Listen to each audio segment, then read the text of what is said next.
Ladies and gentlemen, distinguished guests, I'm happy to welcome you all here to Metropolitan University Prague and to this conference we have planned for today, labeled A European Success Story, Czech Republic from Democratic Revolution to EU Accession and Beyond.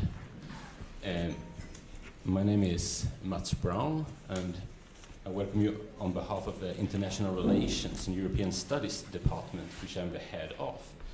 When it comes to this topic, the title says A European Success Story with a question mark. I think it's a very timely event, 17 years since enlargement. I think if we would have had this event, let's say 10 years ago, I don't think we necessarily would have had a question mark after the success story. I think a lot of us would have agreed that it is a success story. Today, the picture is probably a bit more divided, and I'm really looking forward to hear what our 6 distinguished scholars will say on this topic in a short while during the panel discussion.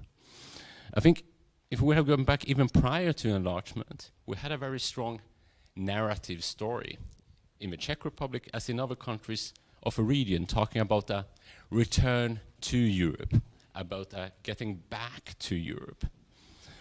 And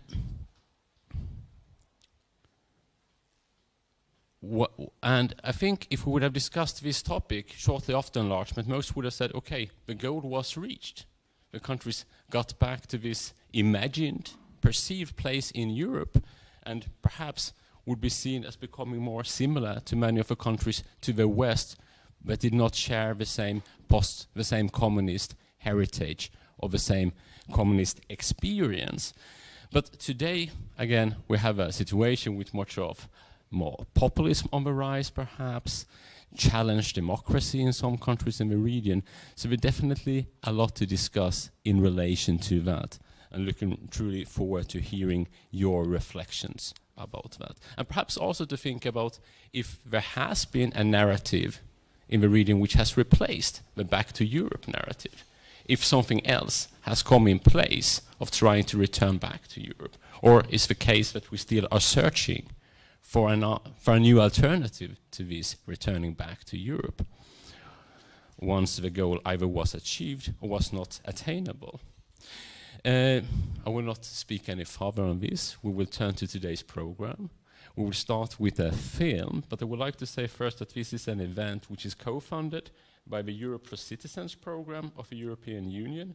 It's a part of a project, EU Heritage, which includes partner institutions from Poland, Germany, Hungary, as well as us in the Czech Republic. I would in particular like to thank Dr. Beneš, who has organized today's event, and I will invite you to say something more specifically about the program which is beginning now. Thank you. Thank you very much, Mats.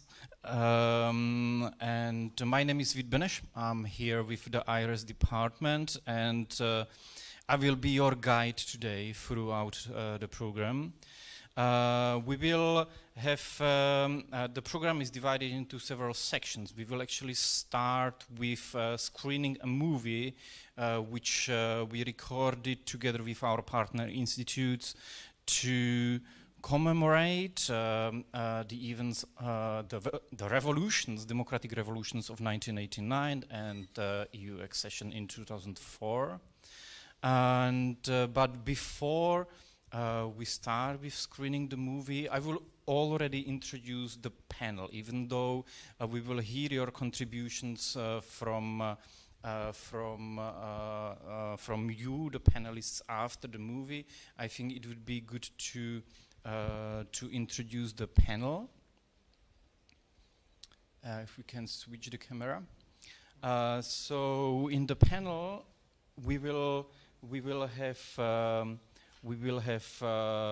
Vlaďka Dvořáková, who is actually not here yet, but she will join us in a couple of minutes. Professor Dvořáková is a director at the Masaryk Institute of Advanced Studies of the Czech Technical University. We also have Ladislav Cabara from the Metropolitan University Prague, who's actually a vice rector of our university. We will have András Vágvolgi, a writer and a filmmaker, and also, if I may say, direct participants of even during and immediately after revolution in Hungary. Currently with the 9 magazine in Budapest, editor-in-chief. We have Jacques Rupnik, professor from Sciences Po Center for International Studies in Paris. Welcome to Prague. We also have Adam Balcer, fellow at Vice Europa, a think tank in Poland, in Warsaw. And last but not least, we have Petr Just from our university, from the Department of Political Science. So this will be our guests who will, together with you guys online, watch the movie and share their own reflections on the events of 1989 and 2004. So I will ask for the movie now, if we can start the screening. Gdansk is known both for its magnificent architecture and its canals, which reflect the richness of Central Europe's cultural heritage. A powerful commercial hub in the past, Gdansk has also played a significant role in the turbulent history of the 20th century. Here began the Second World War, but the city also had a key role to play in the fall of communism. The shipyards in Gdansk have emerged as a symbolic location concerning the 1980s democratic movements which swept across Central Europe. They saw the birth of Solidarity, an independent and self-governing trade union. However, the Gdansk shipyards are not the only symbols of the revolution of 1989. Other locations across Central Europe also played a significant part in the Autumn of Nations. Indeed, the same may be said for Wenceslas Square in Prague, the Hungarian-Austrian border, or the Berlin Wall. In 1989, civic movements developed throughout Central Europe and led to both political and economic transitions, which allowed the future integration of the region into the European Union. However, 1989 is mainly about people, their strength and drive for a better tomorrow. Some of the witnesses and active participants of that time give us a glimpse of what it was like in 1989, how these changes led to the enlargement of the European Union in 2004, and how it influences today's Europe and the world. 1989, the most important year of the transition, the Annus Mirabilis, the year of miracles. Really, that was a fantastic year when every day brought something new, something prosperous, something very important to us. What happened after the regime change, as we call it in Hungary, it was really a successful period for the country and for the whole region of Central Europe, both for Poland, Hungary and the other countries close to us, the Czechs, the Slovaks, the East Germans and so on, and even in Southeastern Europe on the Balkans. So whatever happened later on and whatever people say and might have lost their so-called illusions, this change was a wonderful experience for many of us. First of all, who participated in the events, but also for those who simply enjoyed the benefits of political freedom and the market economy later on. 1989, the Velvet Revolution showed that there is an end to any and every totalitarian regime if you have a clear vision, if you have leaders that are able to really guide the masses, if you have the political and human courage, and if you have the ability to take these decisions. And I think that this is an important lesson not just to us, but to people in Cuba, in Iran, or in any other state in the world which unfortunately does basically apply totalitarian practices on its own population. I think the most important lesson from that time, in the end of the 80s, is that is the lesson to understand you can change things. Nothing has to remain as it is, and you are able, together with others, to change things, to change your own society, and much more than that, together in a community with others, you are able to change things to get better. Revolutions, when they come, they do so unexpectedly. You cannot predict in advance when will the tipping point come. You never know which stone, when turned, will release an avalanche. If you look at the year 1989, 1 month ahead of the crumbling down of the Berlin Wall, no one was expecting what eventually came. Everybody was expecting a slow, gradual decay of the regime in East Germany. 1 month ahead of the Velvet Revolution in Czechoslovakia, those who knew the country were overall expecting a long, drawn-out process of decay, process of gradual adaptation to the change elsewhere in Europe, but generally continuity of the regime. 1 month ahead of the bloody events in December '89 in Romania and the toppling of Romanian dictator Ceausescu, those who knew the country were all expecting that this country would continue its own authoritarian ways for some indeterminate future. And yet, revolutions came throughout the eastern half of the continent. So what is the lesson? The lesson is to be prepared.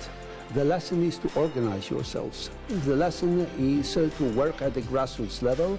The lesson is to think ahead and imagine your country when it goes the way of democracy, the way of the market economy. That's the lesson for all those who still suffer under the authoritarian, undemocratic regimes, and we have a few of them still, unfortunately, also in Europe. Freedom is not a given. It should not be taken for granted. It has to be fought for.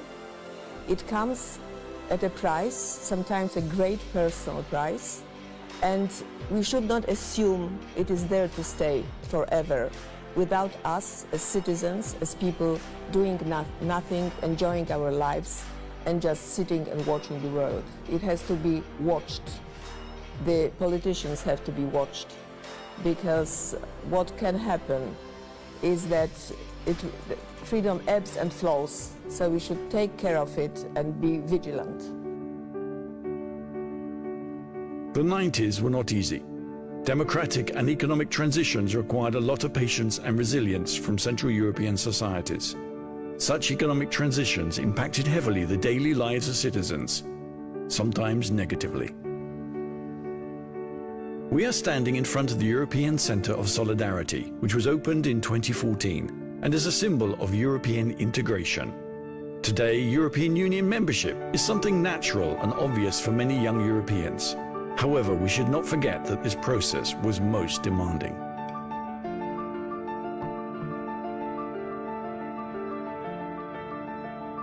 Without doubt, the reunification of Germany in 1990 and the commitment of Germany to the European integration of Central Europe facilitated considerably the accession process for the region. Nevertheless, European integration remains a perpetual process and a daily struggle with both its successes and failures. Germany, with Hamburg, played an important role to convince the other European states to integrate with new democracies, to make clear that it is structural the right of new democracies to get members. And so I think that Germany in the 90s played an important role in that way of integration. And I'm happy about that we in East Germany not just succeeded in democracy, but also in unification and the enlargement of Europe, shaping together a new Europe, which hopefully is a basis for good welfare, freedom, not only for us in Europe, but also for our neighbors, and to play a good role in the world. European Union was for me always a value community. It's not about the money and not about the financial advantages and financial benefits. For me, it's much more about values, norms and standards. I think that probably the key success for Europe's enlargement in 2004 is that we at Poland felt that we are coming back to where we belonged, but for political reasons, for reasons of Europe being divided into between two political blocs, we could not enjoy. Well, the enlargement of 2004 brought an unprecedented acceleration of economic growth, catching up of the eastern part of the continent with Western Europe, rise in living standards, and the overall increase of well-being in those countries. I think that this is the key success. Of course, it didn't come without cost. And of course, some of the economies in our region suffered greatly from the 2008-2009 financial crisis. Nonetheless, if you look at the situation of today and compare it with the situation of 2004, you see that everybody got success. Everybody was able to catch up with the most affluent economies of the western part of the continent. I would regard this as the key success, therefore. And I think that the biggest success is that even though it is not 100%, that a large part of us, and especially the young people, have understood that and are a part of it, and are able, unlike some of other generations, mine and older ones, in fact, to be really very much not just integrated but involved. And I think that it's not about what is the biggest success of enlargement 2004. We can say yes, bringing stability, security, safety, enlarging internal market, investment, and so on. The biggest issue is what will be the success, what is yet ahead of us, and the ability to in fact identify that and work on it together and make it happen. If I look back to the negotiation process, so was it very important that the new members, the negotiating new democracies, had to meet criteria. And for instance, criteria of meeting democracy values. And this was a strong criteria even towards minorities, to give minorities rights. Democracy is not just the imperial majority. Minority in a democracy have rights. And many had to understand it. But we failed to understand that the European Union should establish mechanism to make strong these criteria, not just for candidates, but also for members. I have got some disappointment and some astonishment, because I firmly believed in that European Union can keep Hungary on the right track related to rule of law, democracy and human rights. Unfortunately, it did not come true. Many of us still believe that a united Europe is the only future for all of us, and Hungary and Poland and many other Central European countries can only find their place inside the European Union. So we are fighting continuously for a united Europe when all the member states are equal, but we also have supranational institutions of a united European structure, and we believe that this is the way out. Europe we have been negotiating was Europe which over the years we didn't realize that it should have had more human face as transformed into the Polish legislation and Polish social practice.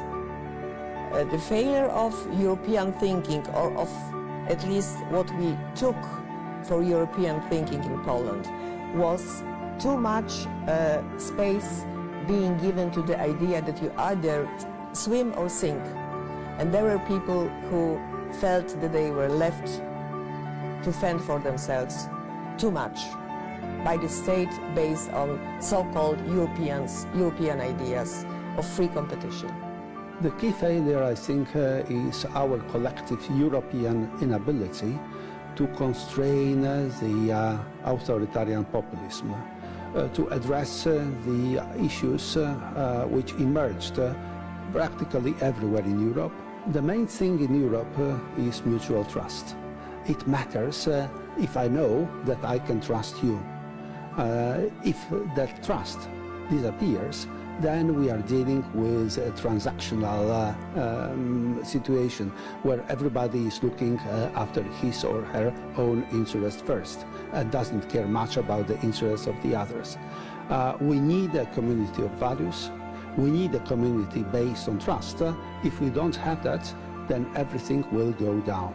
Of course, not in a matter of 1 month or 1 year, but it will inevitably go down. So we must find ways and means of dealing more effectively with the authoritarian populism.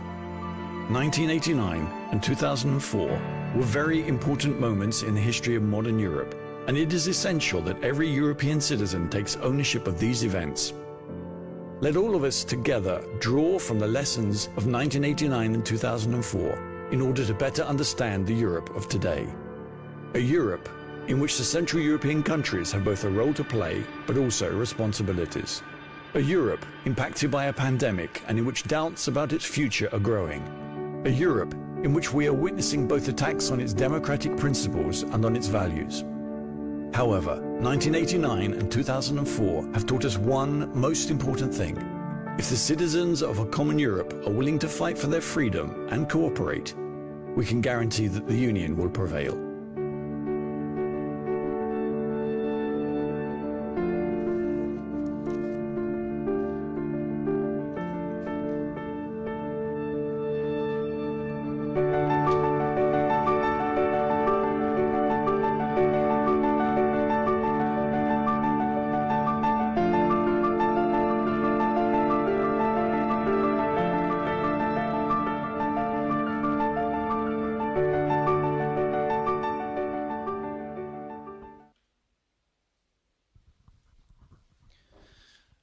Hello back to Prague.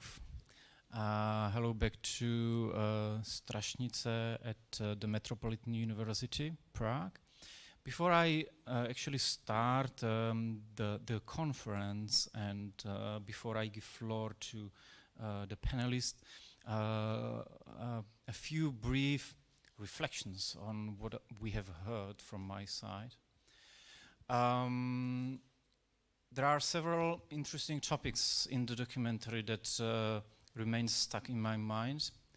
The revolutions, even though some of them actually were a kind of a negotiated transitions, such as in the Czech Republic, were unexpected. One of the speakers compared them to an avalanche, when you never know when a particular stone starts the avalanche or not. And the second impression I have from the documentary is the importance of synergy. And this is also what I feel when speaking to some of you guys who were direct participants of the events. That these events, the democratic revolutions, did not come in isolation. There is no Czech Velvet Revolution. There is no Polish transition to democracy or Hungarian. All these events were actually a Central European, if not European events. And by Central Europe, I of course not only mean the Visegrad Four, but especially Germany. The very fact that we do have Germany and the Berlin Wall in the documentary is not a coincidence. So synergy is important. Our fate is tied to each other. which I think is an important topic for today. In 1989, 1990, we knew that our fate is tied. Everybody was watching closely from Budapest what is happening in Berlin, in Prague, and vice versa. We were watching each other, we were looking at each other for inspiration, for strength, and the synergy was very important. I very much think that this is also the case for today, and we somehow tend to forget it. We are in the European Union, so we take for granted that we work together, and we do on a political level. We have V4 meetings, we have meetings of European Union institutions. But I'm afraid we tend to forget that our fate is tied to the fate of our neighbors and colleagues. What is happening here is important for Poles, and vice versa. What is happening in Hungary or in Poland or in Slovakia or in Germany is tied to our fate. We are on the same ship, or we are on the same raft, or kind of a, if one of us sinks, we are going down with them. We should take care more about the fate of democracy in our neighboring countries. There were fears raised in the documentary that the legacy and the positive achievements of the democratic revolution is somehow fading away. And I think this also should be one of the messages of today's conference, that this is Central Europe. These are Central European revolutions, and the challenges are common. So that was my brief reflections of what we have just watched now. The purpose was not only to speak up my mind, the purpose was to give a little bit more time for Professor Dvořáková to join us. She unfortunately is still a little bit late. I would like to apologize her. We knew that her schedule is tight. She announced that, so please be patient with her and with us. She hopefully will join us a few minutes later on. So I already spoke too much. For a moderator, I will give floor to our speakers. I have already introduced the panel. For those of you who joined us later on, I will again repeat it so that you know the big picture and who is in here in this room. From my left side, we have Ladislav Cabra, who is the head of the vice rector of Metropolitan University Prague. Then we have András Vágvoli, a writer and a filmmaker and a journalist from Budapest. Next, we have Professor Jacques Rupnik from Sciences Po in Paris. We have Adam Balcer from Vice Europe in Poland, a think tank in Warsaw, and we have Petr Just from the Department of Political Science at the Metropolitan University Prague. I think I will stick to the order of our program. So I will ask Ladislav to start with his contributions. I gave a rather broad room to the speakers to pick up and choose their own reflection on the history of revolutions, either in the national or European context, and of course there is always a bridge to be made to contemporary challenges. Thank you, Mr. Chair. Good afternoon, ladies and gentlemen. I will try to be brief. I usually promise to be brief, and I am not, but I will really try it. Yesterday I was preparing a 5-minute speech for today, and I would like to start with my personal comment to Vladimíra Dvořáková that is not present yet. In 1991, the Central European Political Science Association, as an association of political scientists of new democracies, and this is also one of good examples of cooperation in this region, organized a conference with the title Success or Failure at the University of Economics here in Prague, and Vladimíra edited the volume of papers. And I went through the chapters, and there was a chapter discussing Mečiarism, and there was a chapter discussing the problematic relations between Slovakia and Hungary, and there was a chapter discussing the growing anti-European stances in Poland, and all these issues seem me a little bit familiar. So I have to stress that we are discussing the success or failure for more than 30 years here in the region, which also says something about us. We are not sure if we are satisfied or not. Good afternoon, Vladimíra. I'm just talking about your book. So we are not sure, and this is maybe also something that has to be stressed at the very beginning. The very typical notion about Central Europe is that we see our glasses half or semi-empty, not semi-full. And I would say that when we are talking about Central Europe, when we are talking specifically about Visegrad group countries, I would say that why we are so unsatisfied sometimes. Firstly, I would say that we have had too big expectations. If you read the newest books from Attila Ak, for example, or Ivan Krastev and such authors, definitely they discuss these big expectations, and of course these expectations were caused or provoked also by politicians. In 10 years we will be as rich as Germans, as rich as the people in Sweden and so on. And I would say that these unfulfilled promises strongly influenced this I would say negative or rather negative feelings in some important parts of our societies. Secondly, I would say why also we are discussing the issue of East Central Europe or Central Europe as a possible failure. I would say this is something that is related to what Vít stressed already, that we are one Europe. And I remember Sean Henley a few years ago in Brno saying, we from Western Europe, we are coming to Central Eastern Europe to see what we could expect in our countries in a few years. So Central Europe is something like distorted mirror of Europe.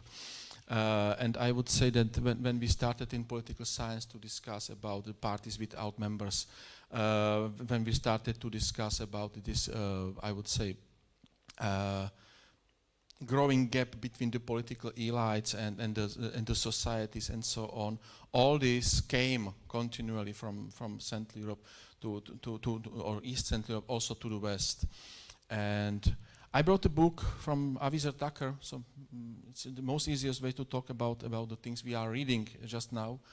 And he discusses the issue democracy against liberalism on the examples of Trumpism, example of Viktor Orban and so on. And why I brought this book? Because he stresses the idea of Adam Przeworski already from the beginning of 1990s, that what he expected is a similar development like in Latin America, in East Central Europe.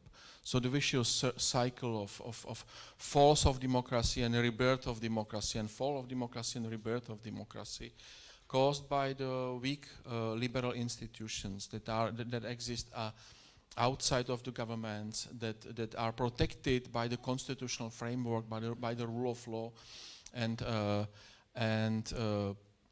specifically, I would like to stress one idea that is present in the book, and that also somehow follows something that was stressed by Vít Beneš, and this is this, I would say, mutual cooperation, but also mutual expectations, maybe snowball effect that might be observed.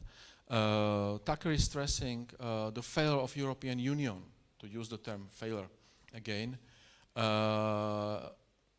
in searching for some proper response on Viktor Orban's behavior and dismantling of the liberal institutions in Hungary. In Avizer Tucker's opinion, this provoked the so-called populist neoliberals not only in East Central Europe to be more active, to strengthen their mutual cooperation. And we observed this perfectly before the European Parliament elections in 2019, this cooperation of these new European neoliberals. And Tucker is stressing that should the European Union find the proper measures against the growing illiberalism in Hungary, in his opinion, the Brexit wouldn't be possible so easy, and also many other issues related with this neo-populist or neo-liberal populist wave in not only in East Central Europe wouldn't happen so easy, or even wouldn't happen. Of course, it is contrafactual history. It's very difficult to present it as the only possible development trajectory. But I would like to stress that when we are talking about our successes and failures, we have to talk perfectly stresses about different levels of analysis, about different levels where our nations are settled in. And I would like to stress that every failure of democracy in any of East Central European countries might be understood as also as a failure of European integration process, or at least failure of one important part of such process. So I would say the spread of shared European values. For me, again, after these 30 years, I'm trying to be very positive. And of course, we are celebrating all these events that somehow stress the more pro-democratic, more pro-liberal parts of our societies. 2 weeks ago, I was in Hungary at a very similar meeting with Adam. We met there, and I have to stress that our Hungarian colleagues were really excited by the results of our elections, our parliamentary elections, hoping that this might be an option or an example for Hungarian society and for the development in Hungary. So at the end, I would like to stress also this, that mutually we also are searching for these positive sides of our development, hoping that we are able somehow to restart or follow up such positive cases. So I really promise to be brief. So this would be only very short comment on some ideas that were presented both in the documentary and by the chairperson. Thank you very much, Ladislav. I think one of the reasons for this meeting is actually to share experience, because even though we had a lot of common history, and the trajectory was often quite different. In the Czech Republic, we have the experience of sometimes unstable coalition governments. In other countries, you have dominance of one political party. Okay, let me welcome here Profesorka Dvořáková. Thank you very much for making it here. We know that your schedule is tight, so we understand the delay, of course. And I think I will give you the floor right now, if you don't mind. You have the mic on the table. You don't have to put it too close to yourself, because it should be able to catch all of you. So that the second mic will be for me and for discussion. It should work. In case it does not, we will have a feedback from our technicians. So welcome here, Profesorka Dvořáková, and the floor is yours. I will not speak any longer. Thank you very much. Thank you for invitation. I'm very happy that I have a chance to be here. I said in advance that I will try to get here at 1 o'clock and I watch the movie in the morning. So I hope it's not too late. I came here. You know, there are many things to discuss here. First, even the title of the panel, European Success Story. Is it really a success story or isn't it a success story? Well, in some sense, I think it is a success story, but with many grains of salt, yeah, that we can find there. And to have some lessons from the process of accession, we have to think about the main reasons why the story is not as successful as we thought about in 1989, and I do remember that year. Many of the students do not, sure. And there was a lot of expectations. But it's necessary to say, if you watch any revolution in the history, you know that there are a lot of expectations and then a quite big frustration, because not everybody who had expectation could fulfill these expectations. There are winners, but sure, we know that there are losers in this society.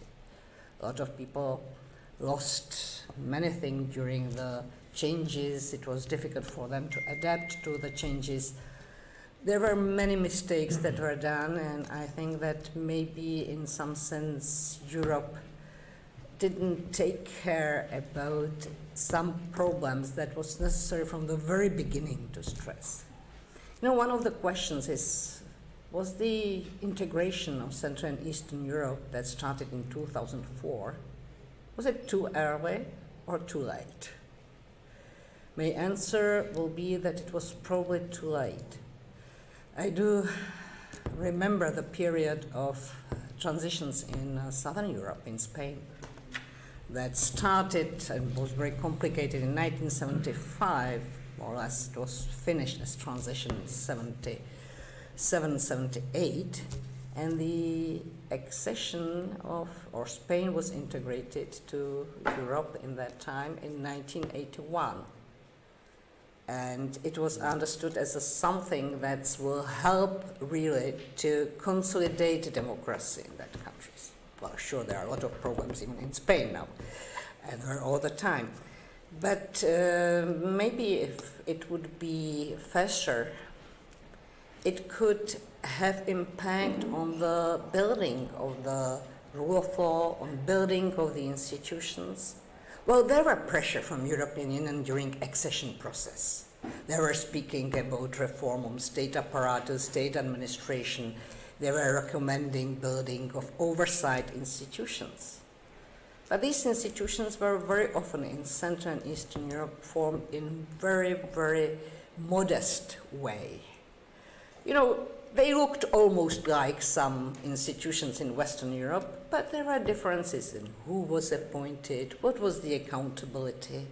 Even the word accountability was something that was not known in Central and Eastern Europe. It is interesting. In 1992, I was in one congress that was trying to compare Latin America and Central and Eastern Europe. And there was one Brazilian guy, a very quite well-known political scientist, and he said, well, this is a problem. Accountability is the word that's only in English. You cannot find that in Slavic languages, Roman languages. You have responsibility, but responsibility is something else. Accountability is that you have to make pressure to say not only what you did, but also how you did it. It's about control mechanisms that are built in Central and Eastern Europe. And this was strongly underestimated, partly because we transition in Central and Eastern Europe started in the wave of strong neoliberal approaches, Washington Consensus, that recommended some things to Latin America and to Europe. That means deregulations, weakening of the state. But, and I will be provocative now, the communist state was a very weak state. because a strong state is the state that had some autonomy from those who govern. That means politicians are not owners of the state. And communist state was owned by a group, by Communist Party, by some elites connected with communism. And there was not really pressure to make these principles of oversight, accountability, the checks and balances of the powers. You know, it's rather funny, if it's not crazy, that 30 years after we have passed the Constitution, we are not sure what are the powers of the President. Here, we are not sure what are the powers of the Parliament, of the Prime Minister. Now we have watched the situation in the Czech Republic, when the Prime Minister was totally neglecting the fact that in our Constitution, Cabinet is a collective body that is deciding as a collective. It's not only someone who is responsible, minister is not someone who is responsible for some department. They together have responsibility and accountability. And I think these are the things that probably form the problems that we do have now. There are many positive things. Freedom of speech, you can travel, you can protest against something. So from this point of view, it is a really positive change. But if you are thinking about the trust to those who govern, if you are thinking about fairness in economic competition, then you will find that everything is not as clear, and that till today, our oversight institutions are mostly built that you will give the leader or chair or president of the institution is the friend of someone or person that somehow influenced. We don't have such a mechanism that can enable the control of it, and this is the reason why there are problems now. Ladislav mentioned Adam Przeworski and his early work in 1991 that was connected with Latin America and the market and something like that it was called. And he was very pessimistic. There are only few people in the beginning of 90s that were pessimistic or that were, saying it would not be as easy to do that. And they said, this is the situation that has never happened before. This is the situation when you change the economic and social structure of the society. Because the society, communist society, was not structured in this field. And there was necessary to do strong reforms that could have very hard impact on public, on common people. So he was rather critical. Then I have a chance to speak to him, and I do remember it in 1997. There was a Congress of Political Science in Seoul, in South Korea, and me and my colleague Jiří Kunz, who passed, did an interview with him. And it's published interview in the Journal of Politologická revue, the Czech Journal of Political Science Association. And it was quite interesting that he said, I was very pessimistic, but no, I don't think that it was such a tragedy. I know that there are many problems, but I'm quite surprised that it worked. Well, I don't know, I have no chance to speak to him how he would analyze the situation just now. Ladislav also mentioned the fact that many, like in Hungary and other countries, they can see the strategy that was here to change the government of Andrej Babiš. I think the strategy was very well done, but again, there is an extremely strong responsibility of the new cabinet for the future. Because if this attempt would not be successful, if the reformers will again form a strong victors and strong losers, we can say that maybe in the next elections we will say, okay, Babiš was not so bad. because you can see the streams here that are, and with the development all over the world, that can be a big risk. So this is, on some sense, crossroad. And we shall see whether the new coalition, that will not have easy position with 5 political parties, whether would be able to renew some trust into society, into politics, into further development, whether it will bring some optimism, and again in very difficult economic situation.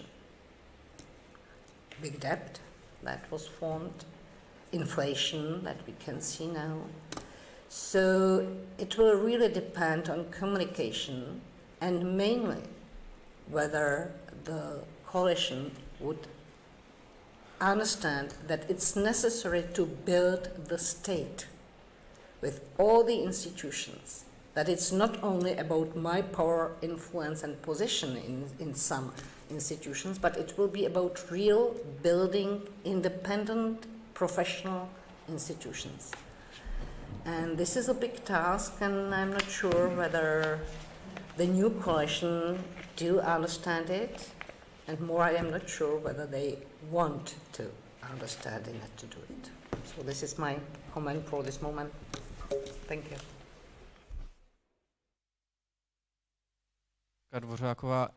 Professor Dvořáková, and without any delay, I will give a floor to our guest from Hungary, if I may. It's interesting to listen, speaking the Czech contributors about institutions, but the Hungarian case is interesting in that it brings the personal aspects into the politics. We have a very strong person in Hungary, which also represents a paradox. It's a person who used to be a liberal, and now he's becoming an illiberal. I don't know if that, András will tackle that particular paradox, but this is always something that that fascinates me, how people can change. Thank you very much for coming here, András. Sorry for taking again time for me to speak, and the floor is yours. You don't have to. I think you don't have to take the microphone to yourself. It should work even from a distance. All right. And the floor is yours. Thank you very much for the floor. As I was introduced, so I'm writer, journalist, filmmaker from Budapest, and also kind of public intellectual, and took some part in the 1989 changes in Hungary. I prepared a little text, but I think it would be too long to read it out now. But it reflects for that time. But I feel that probably it would be more important to speak about the present. And the present, I mean, the key problem of the present is definitely the Prime Minister of Hungary, Viktor Orban, and this is a little bit of surprising that you know, such a decision-making person is so important, not just for a small country in Europe, but also for the rest of the European Union, and probably he has some global importance. Before the changes of 1989, I lived for a while in Vienna, and I was a student in England, and came back to Hungary in '88 when I got to know Mr. Orban. And when I met him first, he seemed for me like a very talented, very sharp, very good organized country boy. I think that the last time I talked to him personally, it was probably in '91. But already in 1990, I had a meeting once. We spent a whole day together in New York, and I figured out that he has a very serious personality problem. And his personality problem is not just, you know, being greedy or being power horny. But also it's a kind of an inferiority complex which is overrun with a very strong superiority complex. So I think that it's definitely it's a kind of a serious cocktail. When I'm at, well, of course I followed his path, and this is really like a sort of a gradual downhill walk in many ways.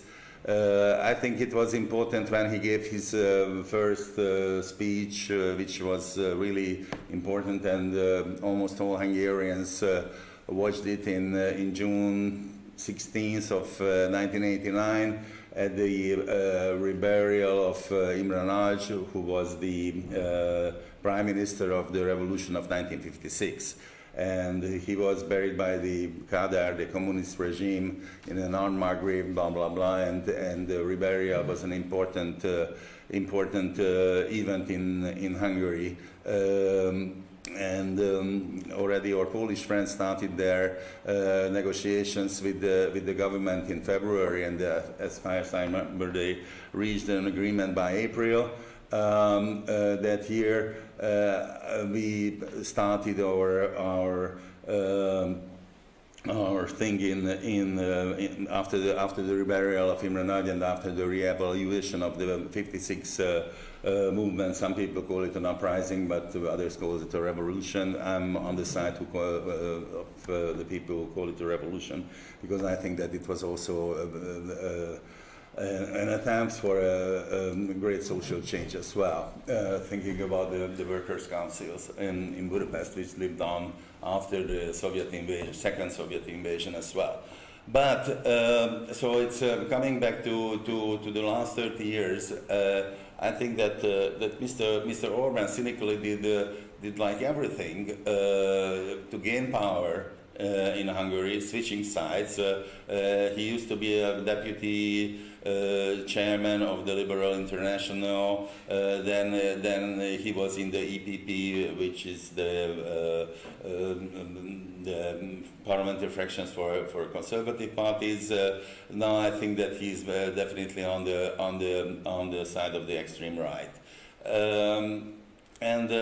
Of course, this is very, very annoying for many Hungarians.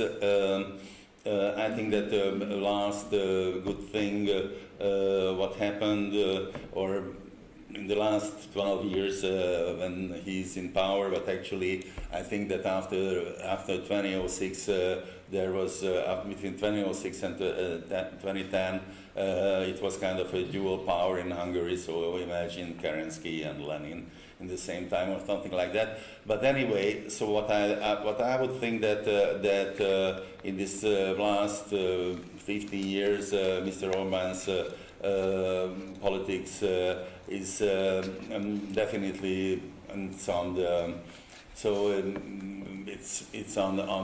the dark side of history, I would say. First, he made very, very big connections with Putin's Russia. He was very hostile with the Ukraine, for instance, and the latest development is his deals with China and Xi Jinping himself, and I think that this is definitely very bad, and I wouldn't consider it a success story. Though in the last 15 or 16 years, so after joining the EU, an incredible amount of money has flown into our country as well. I think that the use of this incredible amount of money was was really very bad, because he created, so his slogan is to create the national bourgeoisie, or the national upper class, and what I think that this is definitely what he did, is like the remnants of a sort of a Kadarist, so the communist social psychological morphology, and it's and he uses it to make a sort of neo-feudalism with his oligarchs who are like handpicked, and he sort of self decides who should be an oligarch or not. I think that probably in Hungary in the last 12 years is now the greatest chance to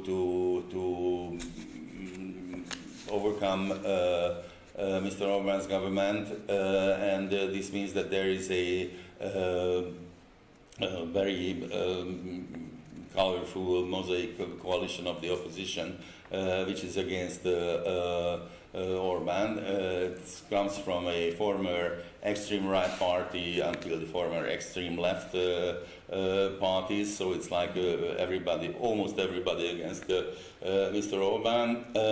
I think that his personal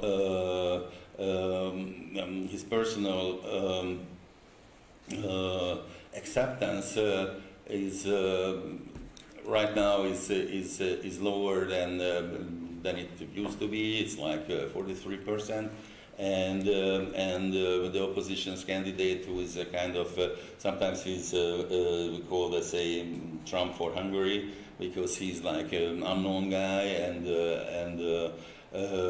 more of a conservative guy, a Christian conservative guy, not liberal or socialist or social democrat or green, but this guy has now a popularity of 55%. We in Hungary will have general elections next April, and there are strong hopes that the opposition can win, but of course it will be a very stony road, so to say. So I think it's a lot of things will happen until that. I think that the success of Mr. Orbán's is rooted in his pretty nationalistic approach, though he's very much selfish in many things. So looking at the pandemics, those respirators, engines, what he got from China and so on, it served the interest of many of the oligarchs. The death toll in Hungary was very bad. 30,000 COVID deaths for like 10 million people. It's one of the worst in the world. Probably Peru is ahead of us. And there are a lot of things. There are a lot of things that what is on his list, you know, on the negative side. I think that Mr. Orbán's foreign politics, which is of course in paper this is a pro-European and pro-NATO politics, but on the other hand his strong ties with Russia, and in the last years with China, I think it's a very annoying and nerving situation for the whole of Europe, I guess. So I think that the elections next year will be a crucial one, and of course the elections here in the Czech Republic, as Ladislav said, gave some hopes. And well, probably it will happen. If not, some other tactics and other strategies should be used against his authoritarian populist government. Thank you very much, András, for your contribution.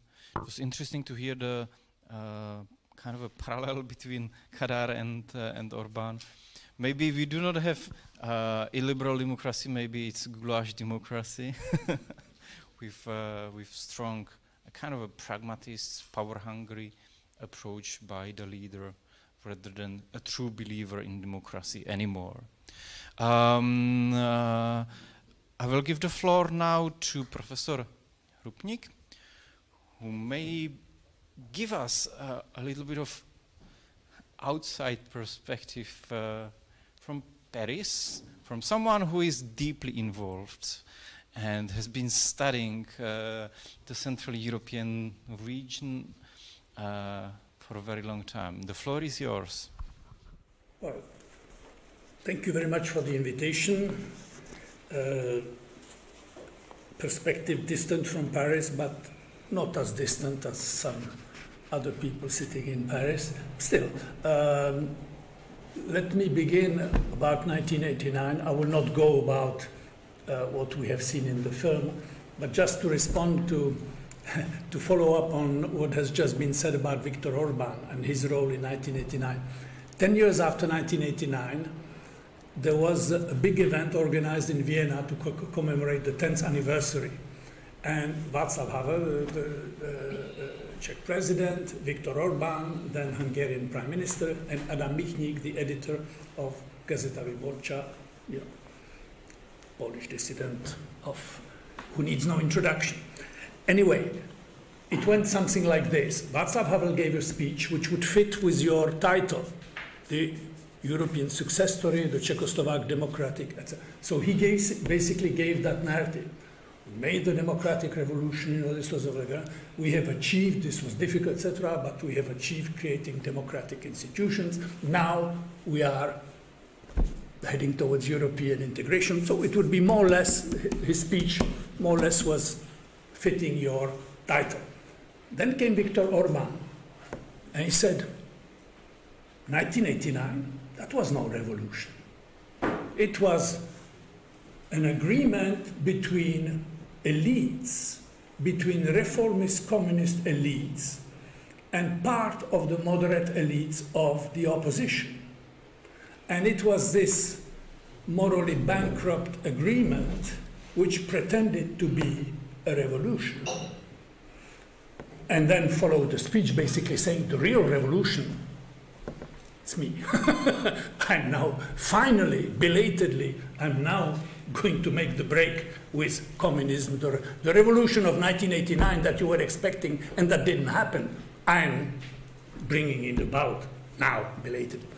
Then came Adam Michnik and completely destroyed that argument.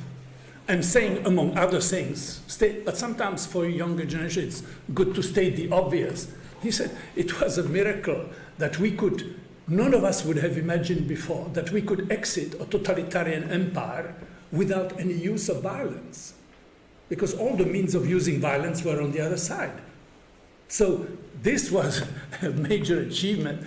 You think negotiation was a problematic thing? Well, morally, if you're going to give us lessons about morals, the moral thing was to prevent violence and to have a strategy that allowed change without violence. So I'm just saying, because when one says success story, it all depends who is talking, where, and when, and what is your criterion. And this actually applies to, I mean, if you're studying political science, and you read things about the failure of this, well, always ask yourself, what is the criterion for assessing success or failure? Very useful point to start. Anyway, so that was a recollection.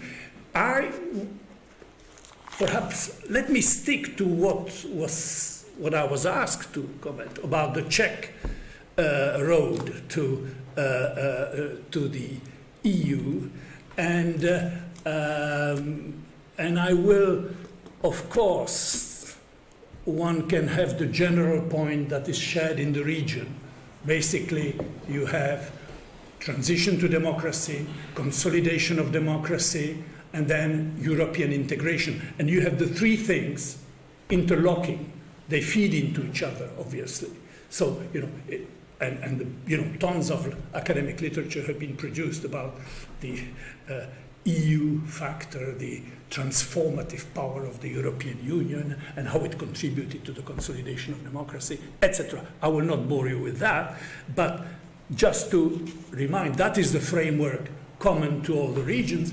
Then there were a number of specific Czech factors that we may want to recall because somehow they get lost in the traffic.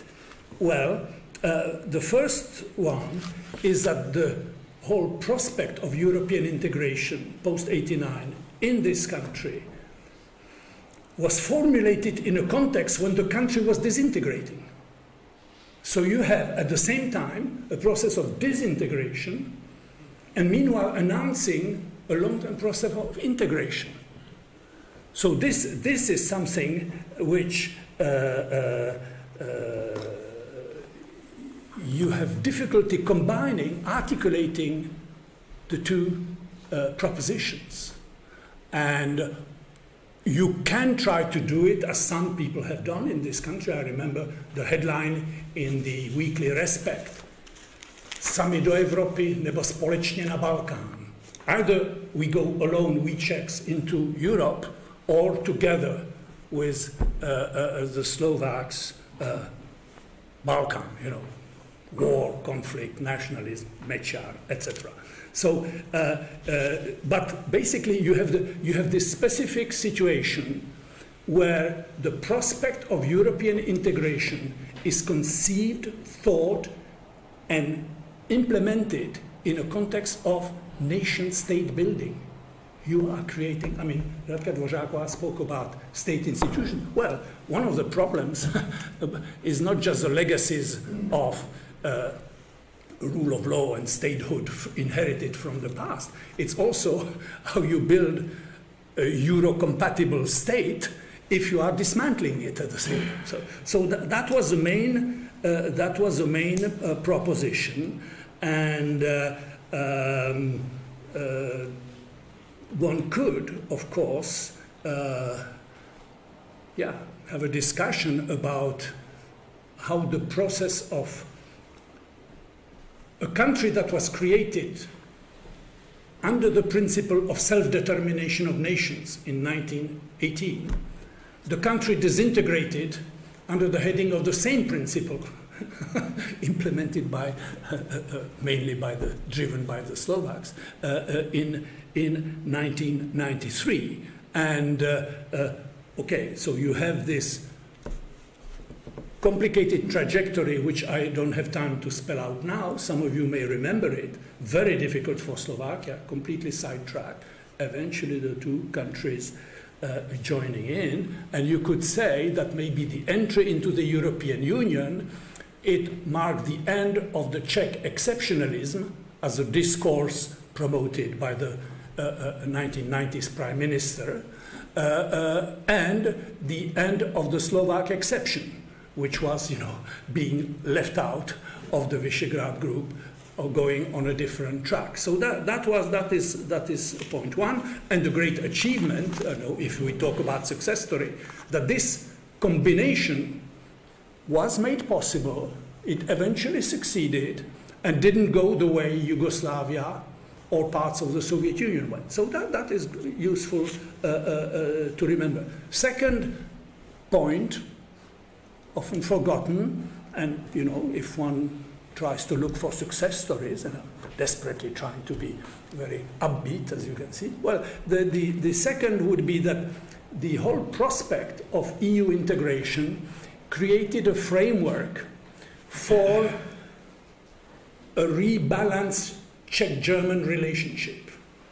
And that was not an obvious thing. I'm talking about, the state breaks up, the imbalance is even bigger than would have been otherwise, and you have a context in which part of German politics, in fact, becoming very influential German and Austrian politics on a European level, raising the question, going back to 1945, about the Beneš decrees concerning the expulsion of the Sudeten, their abrogation as a precondition for joining the EU. That was the context we were talking around the year 2000. Okay, it may seem far away, distant. The European Union, and this was shared, actually, this was a resolution of the Bundestag, and they put it as a resolution in the European Parliament, and it passed initially. Okay. The European Union provided a framework for that. It created a commission that was supposed to examine whether these Beneš decrees are actually interfering with the legal system compatible with the European Union, concluded that there was no incompatibility, and from then on the road was clear. From then on you no longer heard this as a precondition for entering the EU. The third legacy, I would say, from that period is that, yes, you had a consensus, you have a degree of consensus about joining the EU, but you had two very different, very, radically opposed narratives about Europe in Czech politics at the time. And the two figures that represented them were the president and the prime minister, Václav Havel and Václav Klaus. And it is important to bear that in mind because it has follow-ups up to nowadays. I mean, Václav Klaus and his party, which actually is returning to power right now, in different forms, of course, without him, but had a very, I would say, I used to call it premature Euroscepticism.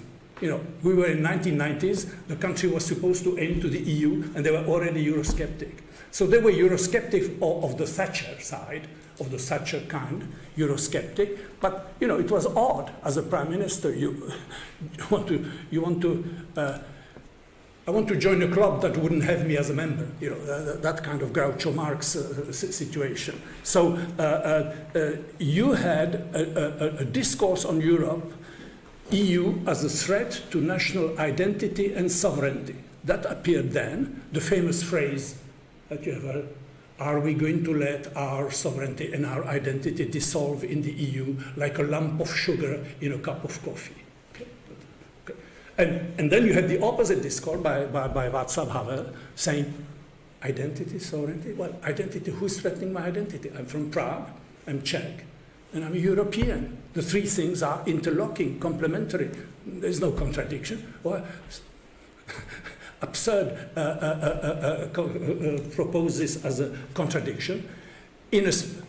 I was then working with him, so in a speech he made in Paris in February 1999, he advocated a European constitution, a federal constitution, he said. Even the word F, the F word is now totally taboo. He said, as a head of state, he was proposing a federal constitution for Europe. But of course, he had a different idea in mind. He said it should be a short text, clear, understandable to all. You remember what they produced, thousands and thousands of pages with all the treaties.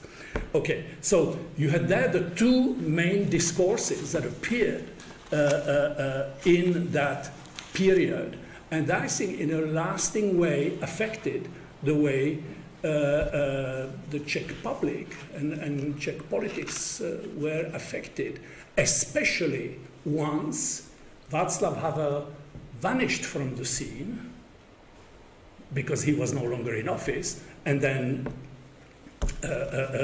died. There was nobody, and there still is nobody on the Czech political scene who speaks out for Europe. And that is odd. It doesn't mean that they are necessarily anti-European, but you understand what I mean, speaking for Europe. That is in the kind of making the positive case for Europe. This is our home as a civilization, as values that we share.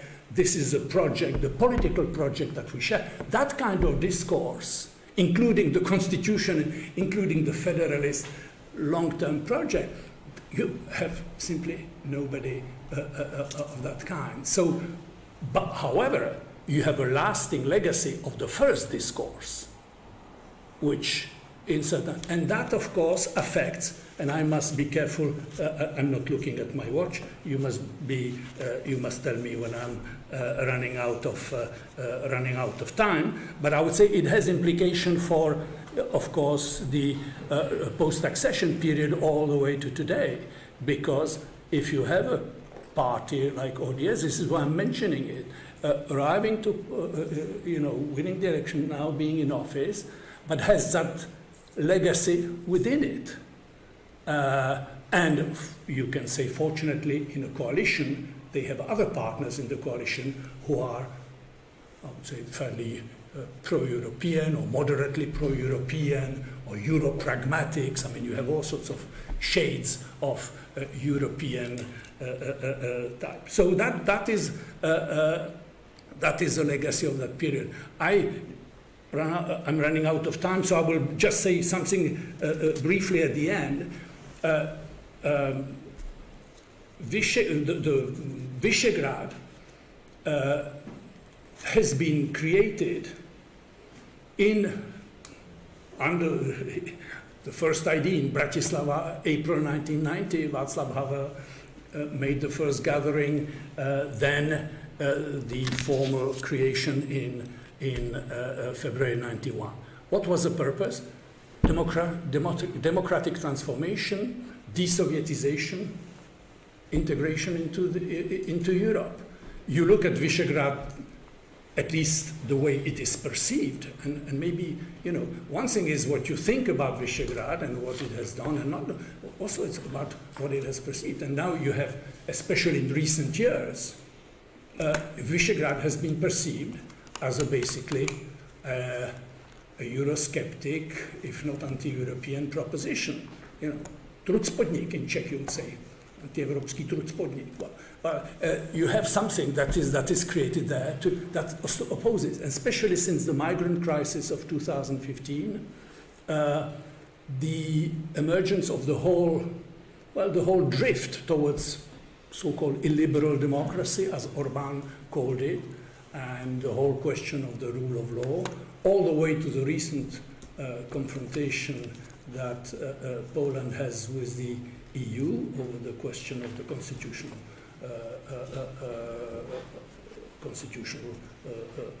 hierarchy, let's say, the legal hierarchy between domestic and European law.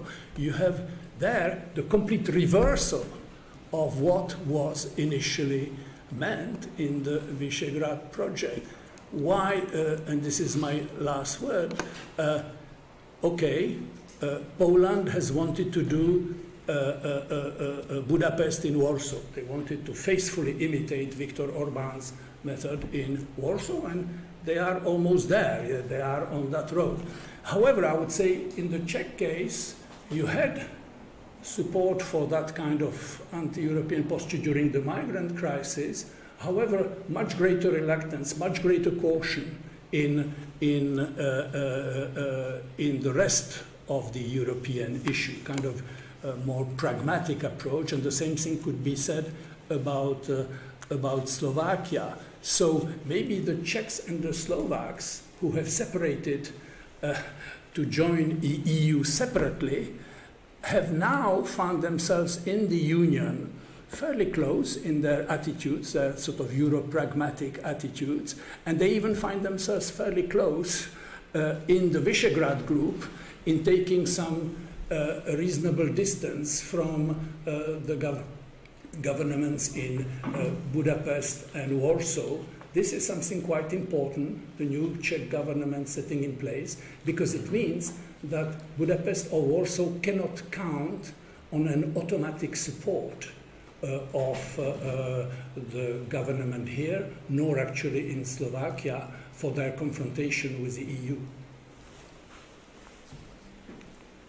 Thank you very much, Professor, for your contribution. I think it's a good and interesting point that we actually do not have a principled Euro-federalist on the Czech political scene who would not be afraid to say the F word.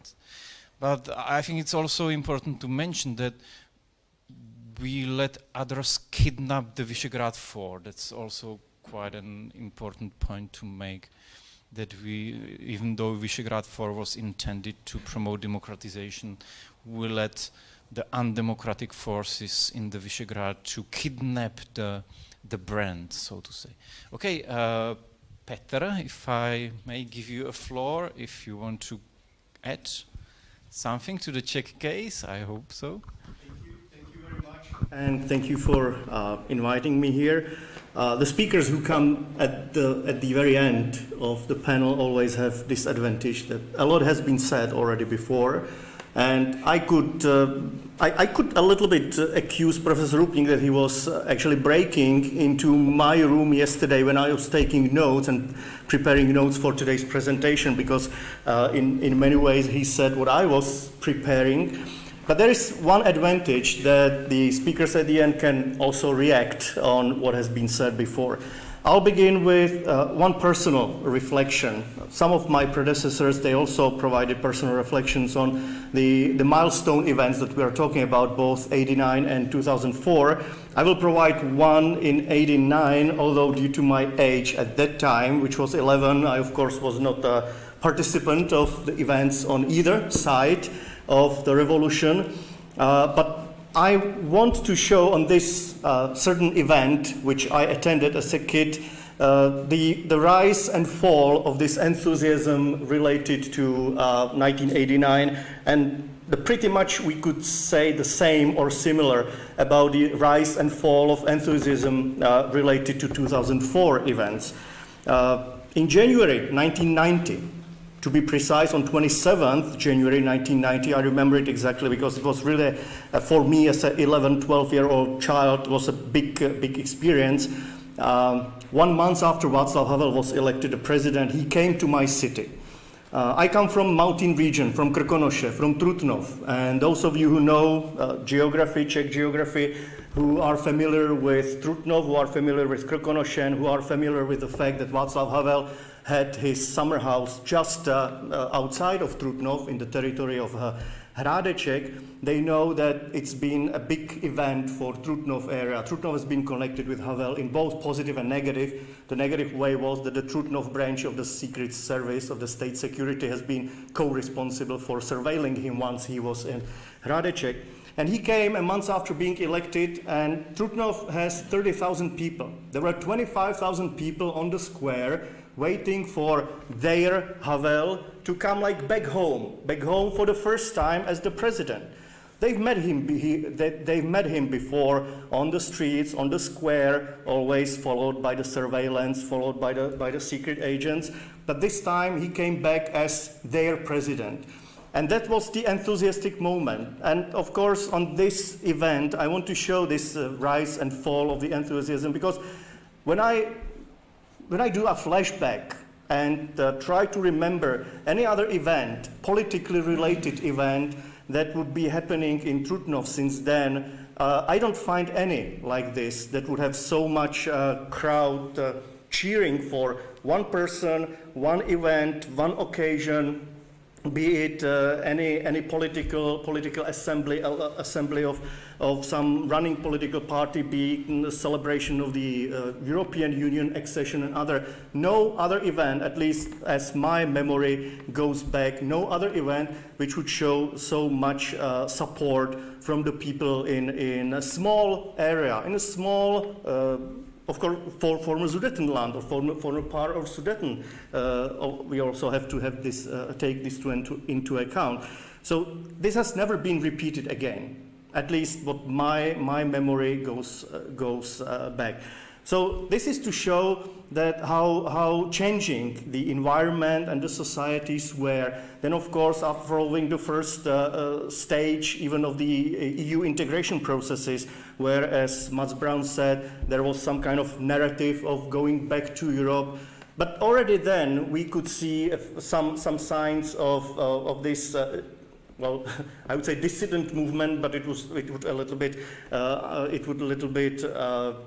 lead to comparison between dissidents during communism and dissidents against the accession to European Union, which, by the way, they tried to position themselves as the dissidents, although this comparison is quite weak. But already then we could see something that András was also pointing to, that already since then, even despite this, pro-European narrative and back to Europe narrative and other metaphorical narratives, there was still a paper and a reality. Something was written in the paper and something was in reality.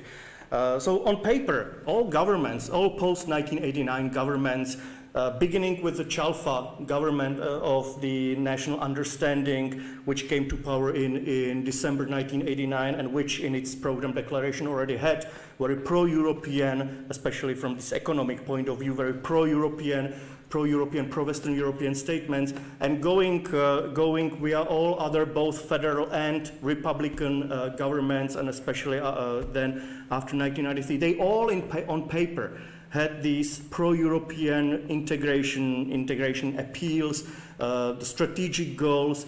But again, as Professor Rupnik already said, still in the same time, there was some, and I wouldn't even use the word premature Euroscepticism. I would use Euroscepticism without any adjective already, because Euroscepticism in general can be characterized as some approach towards Europe, not necessarily in the moment when you are already in European Union, but it also can be connected with the process of entering to European Union. There's been Visegrad mentioned several times, and that one of the goals of Visegrad was to coordinate these integration efforts between later four Central European countries. But again, in 1992, after the elections in Czech Republic, and after ODS came to power and Václav Klaus came to power, there was less and less attention paid to Visegrad and to this Euro integration lack of the Visegrad project. This already could be seen as one of the signs of this soft, maybe hidden, maybe latent Euroscepticism, but Euroscepticism that's been already present among the then political leaders.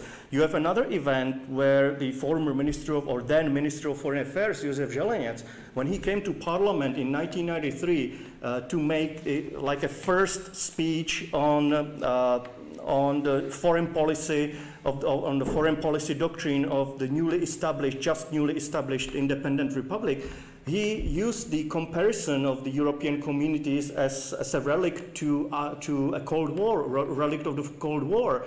So again, an attempt. It's ironical because Josef Zelenec later became very pro-European, even like a Euro enthusiast and Eurohujer, as we would say in Czech metaphorical terminology of these European perceptions. But still at that time, he, as the representative of the ODS, of the member of Václav Klaus government, he kind of reflected this soft Euroscepticism in his speech, referring to European communities as a relic of the Cold War, therefore saying, like not saying openly, but in a footnote, saying that is it really necessary to enter European Union when it's the relic of the European community of the Cold War? You had this late application into the European Union in January 1996 as the last country out of those that signed the association agreements, and not only submitting the application as the last country out of the Central and Eastern European region, but also a joining memorandum which pretty much said, well, yeah, we are applying, but because we don't have any other alternative, because we don't have any other chance. Like again, saying with other words, if we had other chance, we wouldn't have never gotten into European Union. We had never gotten into this integration process. This is maybe a little bit chaotic and unorganized list of events and speeches and positions that the Czech Republic and its government officials had even before we started the official negotiations to European Union. which came later after the alternation of the government in 1998 or following the 1998 elections. And maybe it a little bit shows that this narrative, back to Europe narrative, although it's been prevailing in the society at that time, there still was a latent, hidden Euroscepticism present, and it really sparked, especially in the most recent years. But I just wanted to make this point and maybe to open the discussion about the roots and causes and consequences of the Euroscepticism, that it has been here, it has been always here, although it didn't appear probably as the top position our politicians would have, but they were somehow in these footnotes and the side notes and end notes, but still they were there, and the Czech position towards European Union has always been like a troubled relationship. Sometimes this is probably the best description, as you have these relationships on the Facebook, so you can switch to it's complicated. So probably this would be my conclusion of this rather unorganized viewpoints, which would then hopefully open some discussion in among the audience as well. So thank you for your attention. Thank you very much, Petr. And just a short remark to everyone who is listening to us, either here in the room or online. Please take notes. Please take notes. No, there won't be an exam. But you'll get the opportunity to raise questions, raise your own comments. Take notes when you are listening to us.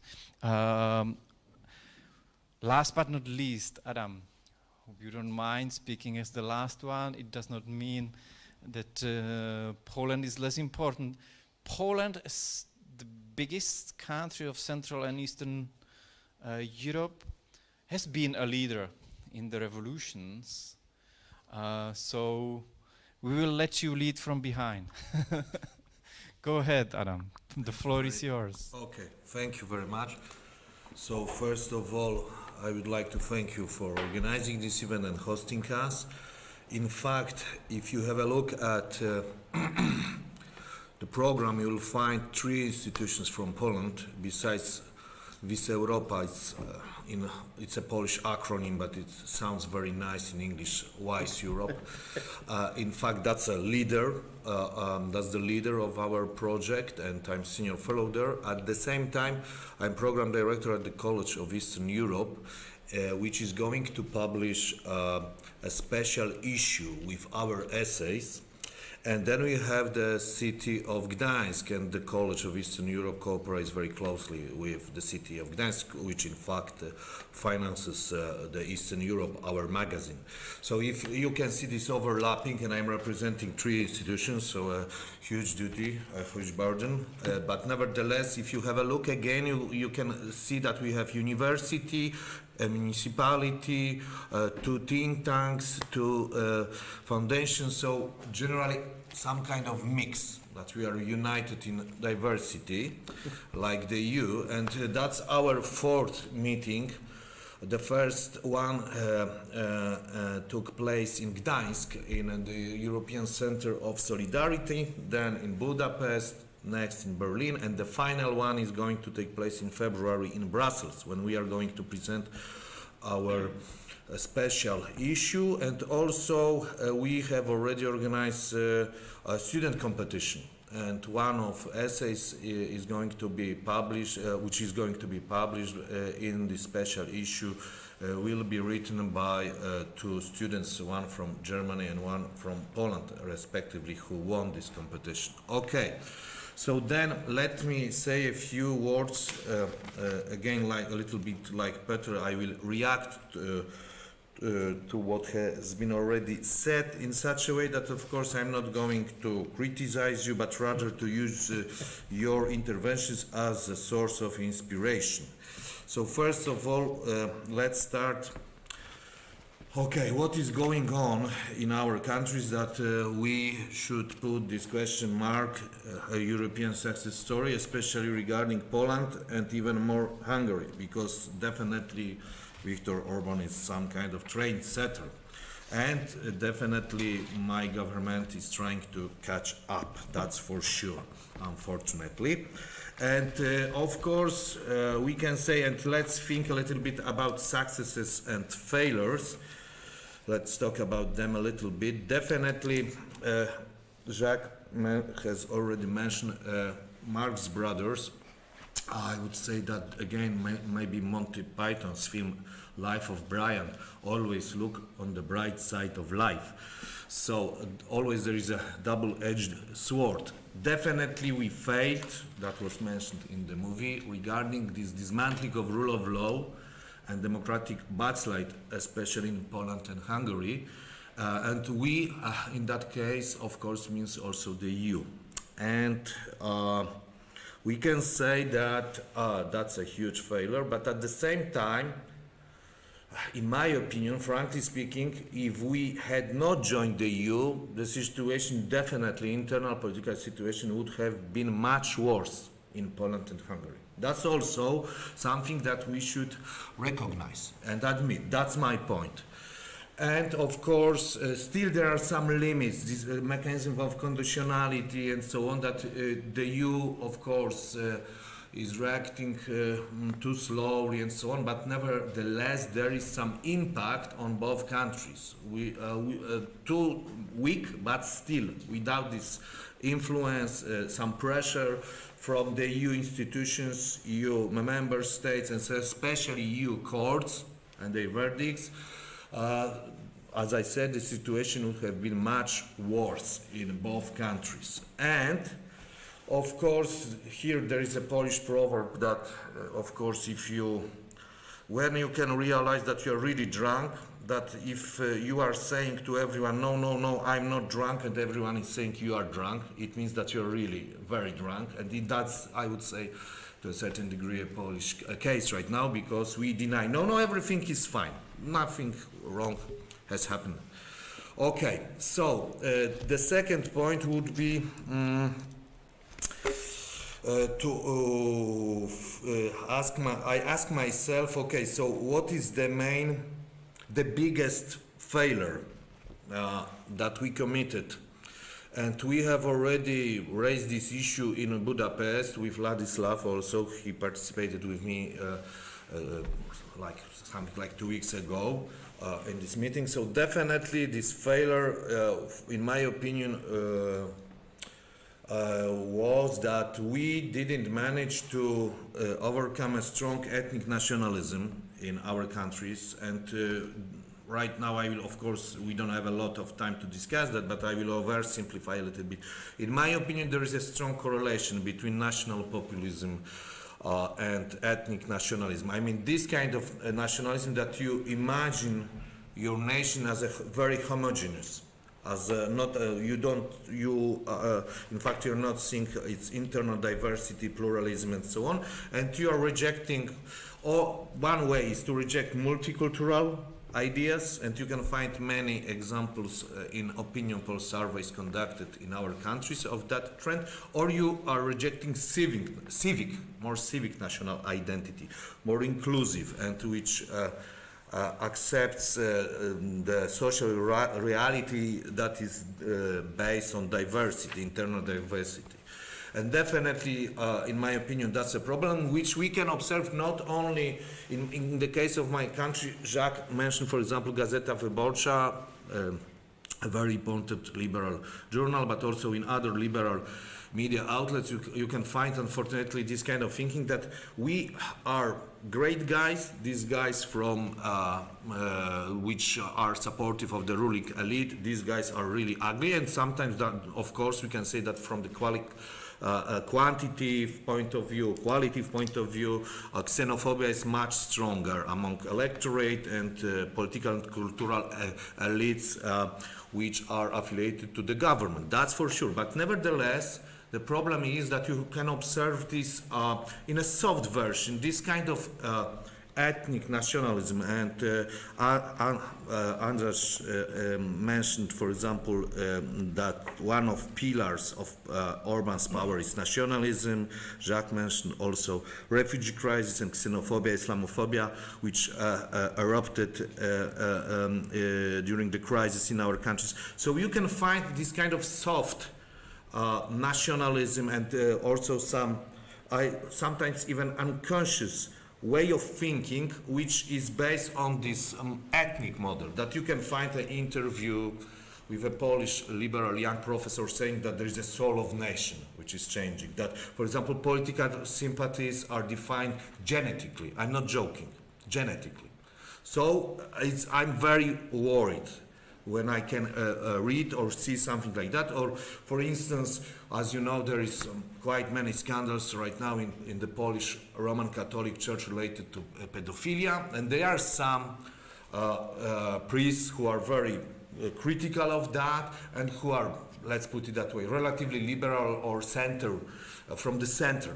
But for instance, there is a guy who is invited to mass media, which is very charismatic, and he's a priest, and he's very nationalistic, he's an anti-Semite. And he became authority mostly because of the fact that he's quite often, even very often, I would say, invited to a Polish liberal media. Yeah? So we have this kind of lack of consistency. And that's, I would say, it's a main problem related to national identity. And here you can find also things that I can bring people like Edward Said and Orientalism, that you have internal and external Orientalization, which is also on an enormous scale in Poland. And again, that's a problem which is also present among liberal Poles and left-oriented Poles to a lesser degree than among these parts of our society which are supportive of government. And the next point, the wider context, which was also brought several times into the equation and which is very important, that, for instance, I'm joking right now, but definitely Prime Minister Orban can be proud of himself that he became a hero also for many people in the West. For instance, probably 20 years ago it would have been in something impossible to see a prominent far-right politician like Matteo Salvini after the elections during this, when the results were announced in the headquarters of the party. He was giving his speech a few years ago, and he started to scream, "I love Mr. Orban, he's a great statement, I would like to have Budapest in Rome." So then you have, of course, for example, there is a book written by Ronald Inglehart and Pippa Norris, Cultural Backlash, and you have Trump, Le Pen, and Mr. Orban. So again, that's something that guys from our region, as I said, became trendsetters. Also, I can say that we were probably, that's right now I'm becoming a little bit self-ironic that Poland became maybe envy of that fame, and that's why we right now can say that we became also a point of reference for certain European politicians because of the verdict of our constitutional tribunal, which, let's put it that way, in a very outspoken way, it undermines the acquis communautaire, the rule of law in the entire EU, which is a crucial value and basic foundation of the European Union. And of course, for instance, in France, Madame Le Pen, Eric Zemmour, they were very happy, they endorsed, they said that France should follow Poland.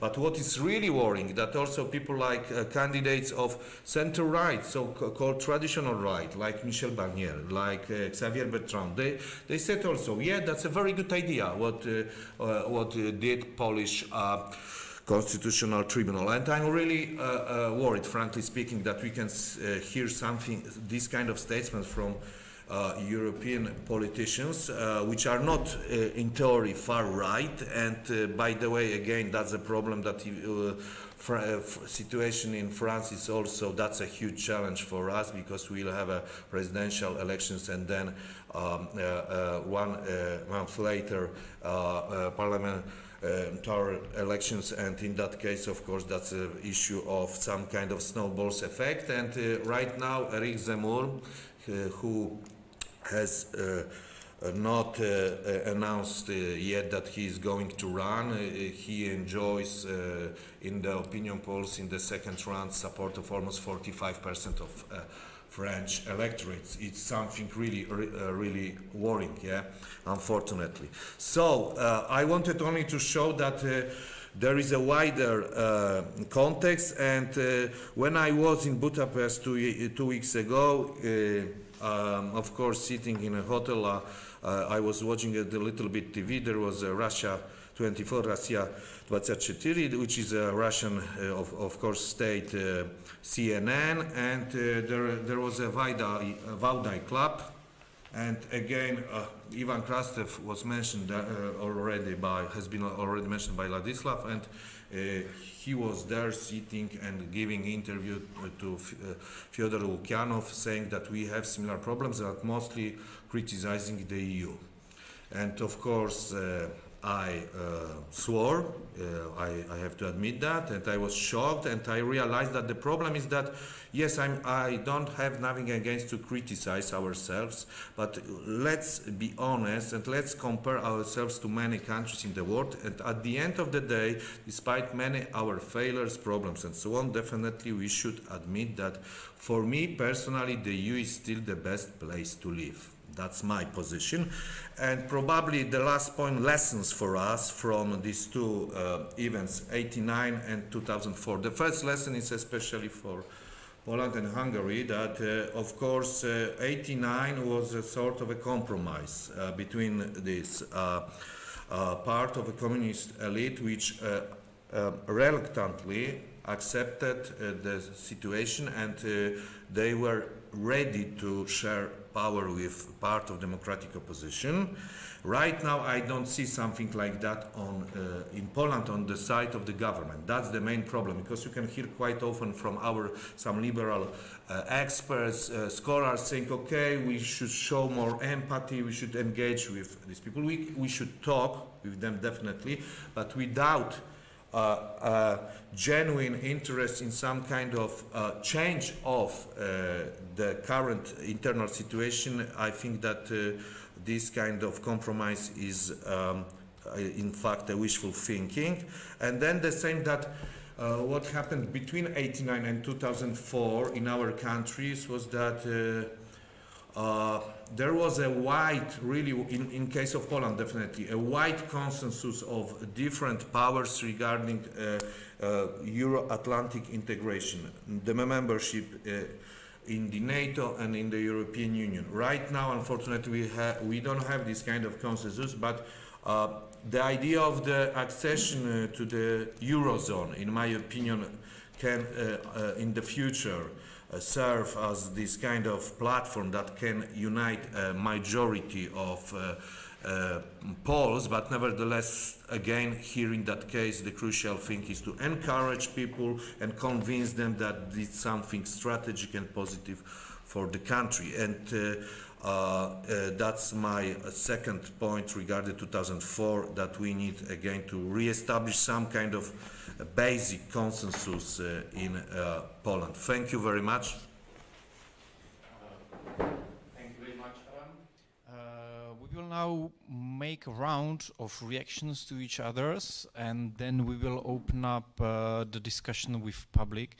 I will also abuse my position of being a moderator and start one kickoff.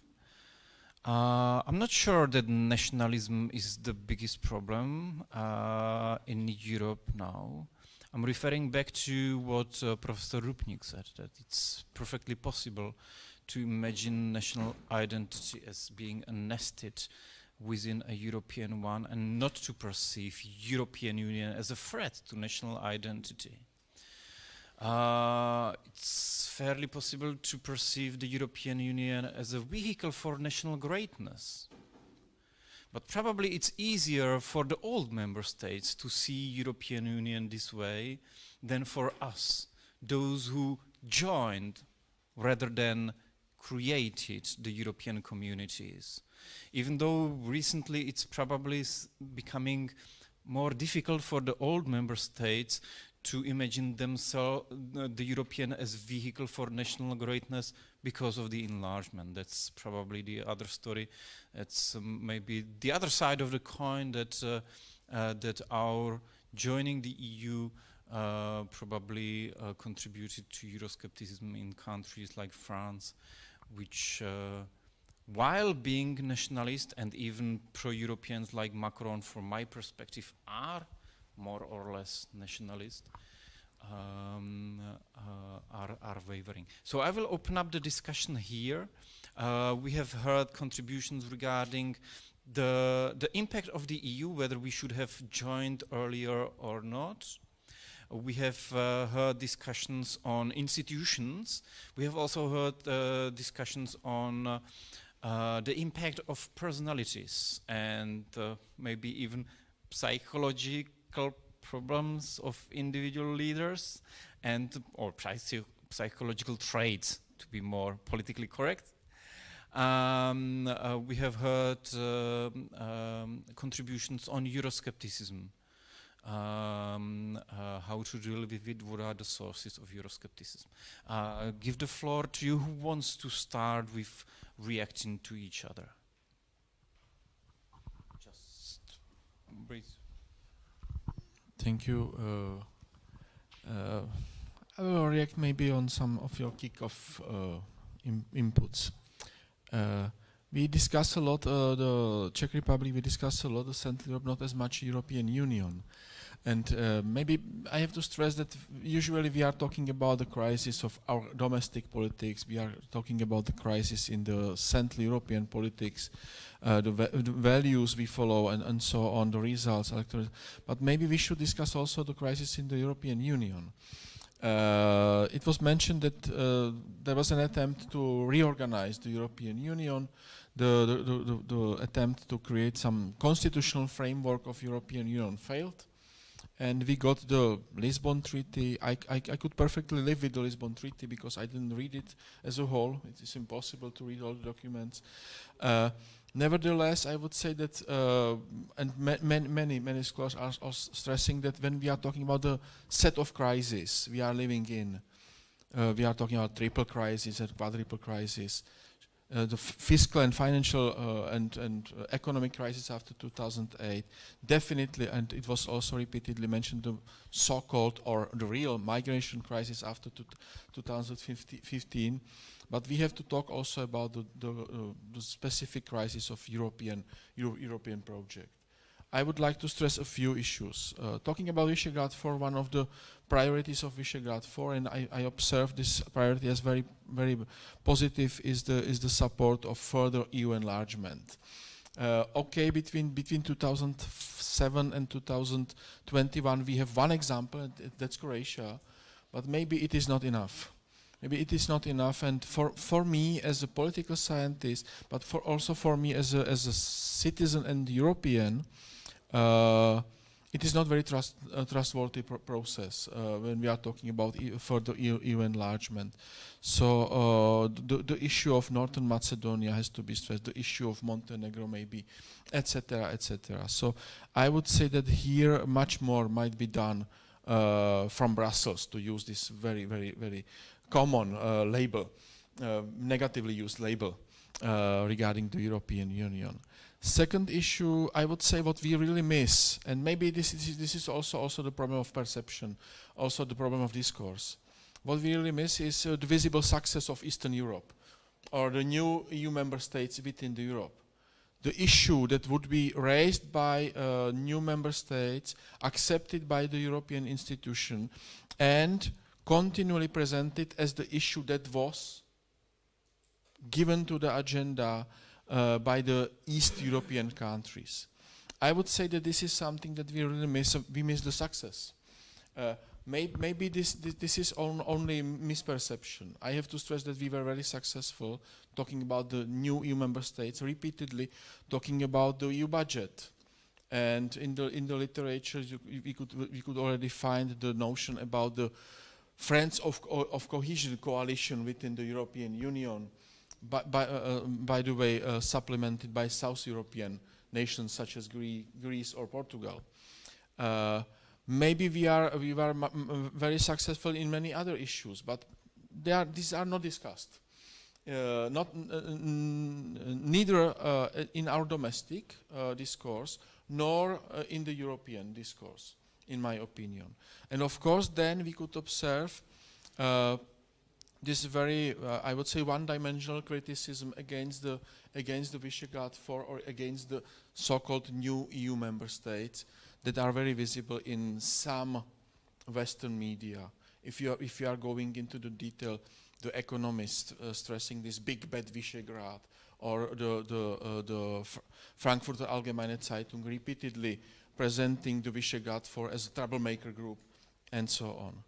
Last but not least, I would like to stress, and this is also the issue of self-perception, and I stressed this already at the beginning. I am reading the Visegrad Declaration maybe differently than many colleagues and peoples. Talking about ethno-nationalism, I'm able to read, and it's a constructivist approach, I'm able to read the Visegrad Declaration also as a document of cultural racism. We are much better than the other post-communist nations, and we have to be the first ones in the line or in the regatta. And I have to stress that maybe we are, and I'm talking from the European perspective, not talking as much about the much more successful stories in the group of new EU member states. Why we are not discussing Estonia as the excellent example of e-government or e-governance, an excellent example of transformation from a very pessimistic post-Soviet nation towards the very postmodern Nordic nation, to use this example. And I would say that all this presents the picture of, I would say, problematic perception at all levels I can imagine within Europe. Let's go in order. András. Thank you. Well, so it's what we heard here was very much about Mr. Orbán, also his personality, and also his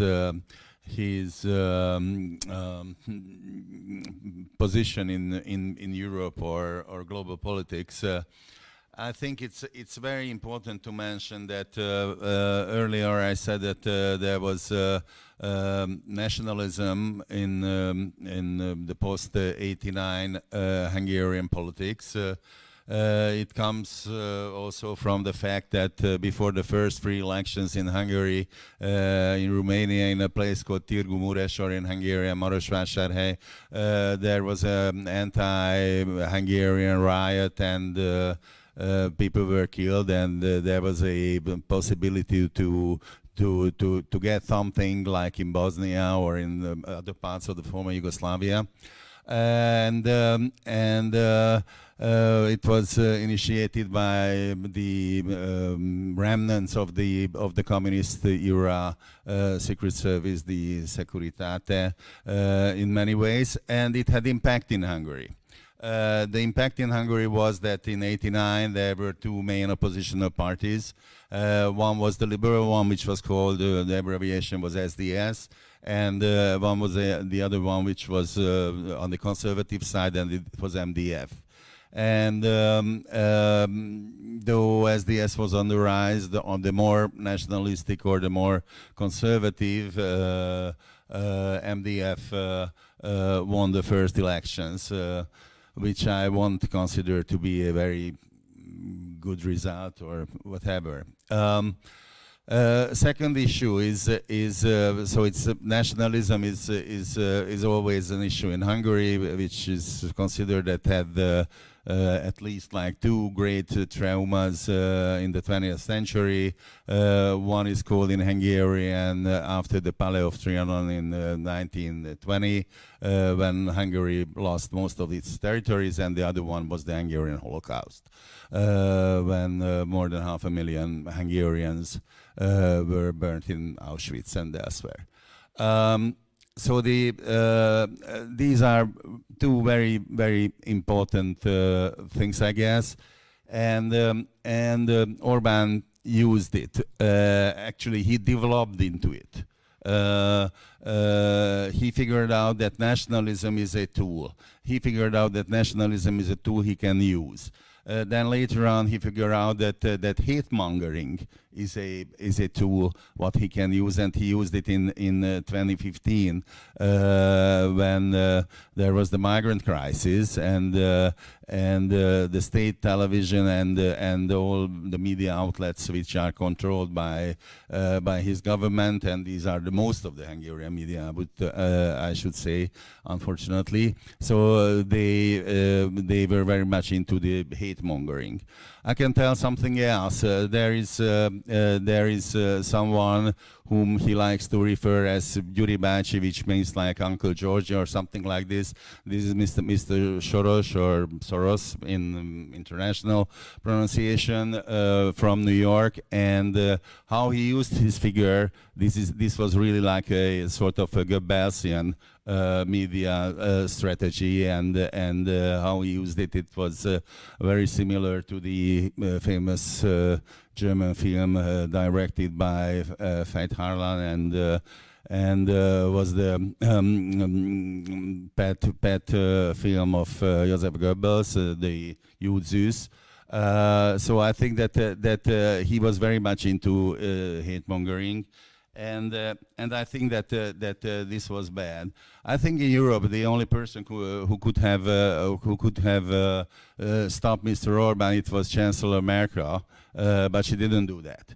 And once in the ZDF television in Germany, it was asked that why Mrs. Merkel didn't do anything against Orbán, and the answer was that she had 3 reasons for that, and the reasons are called that Audi, Mercedes, and BMW, who has big plants in Hungary, and of course that in the Orbán government, when he came into power in 2020, the changing rate of euro was €1 for 250 Hungarian forints. For a long time, it is more than 350.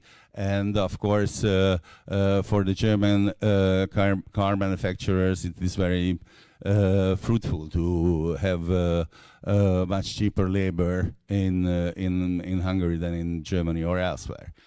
So I think that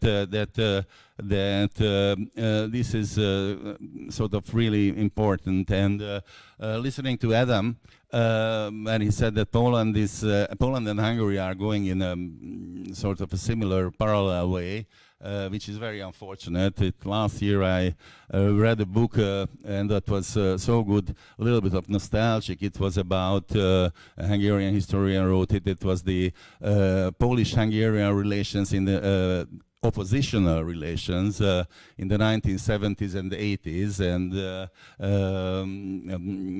the friendship of people like Michnik and János Kis or others. I think it was very, very important. Nowadays, it's kind of sad that these two countries are on the bad side of history, and I think that. So I think that these kind of things should be overcome, and I think that that will be very, very important, not just for Hungary but for the rest of Europe as well. One sentence about the European Union. I agree with Vladimira Dvoržáková that the joining of these of the V4 countries was late to the European Union.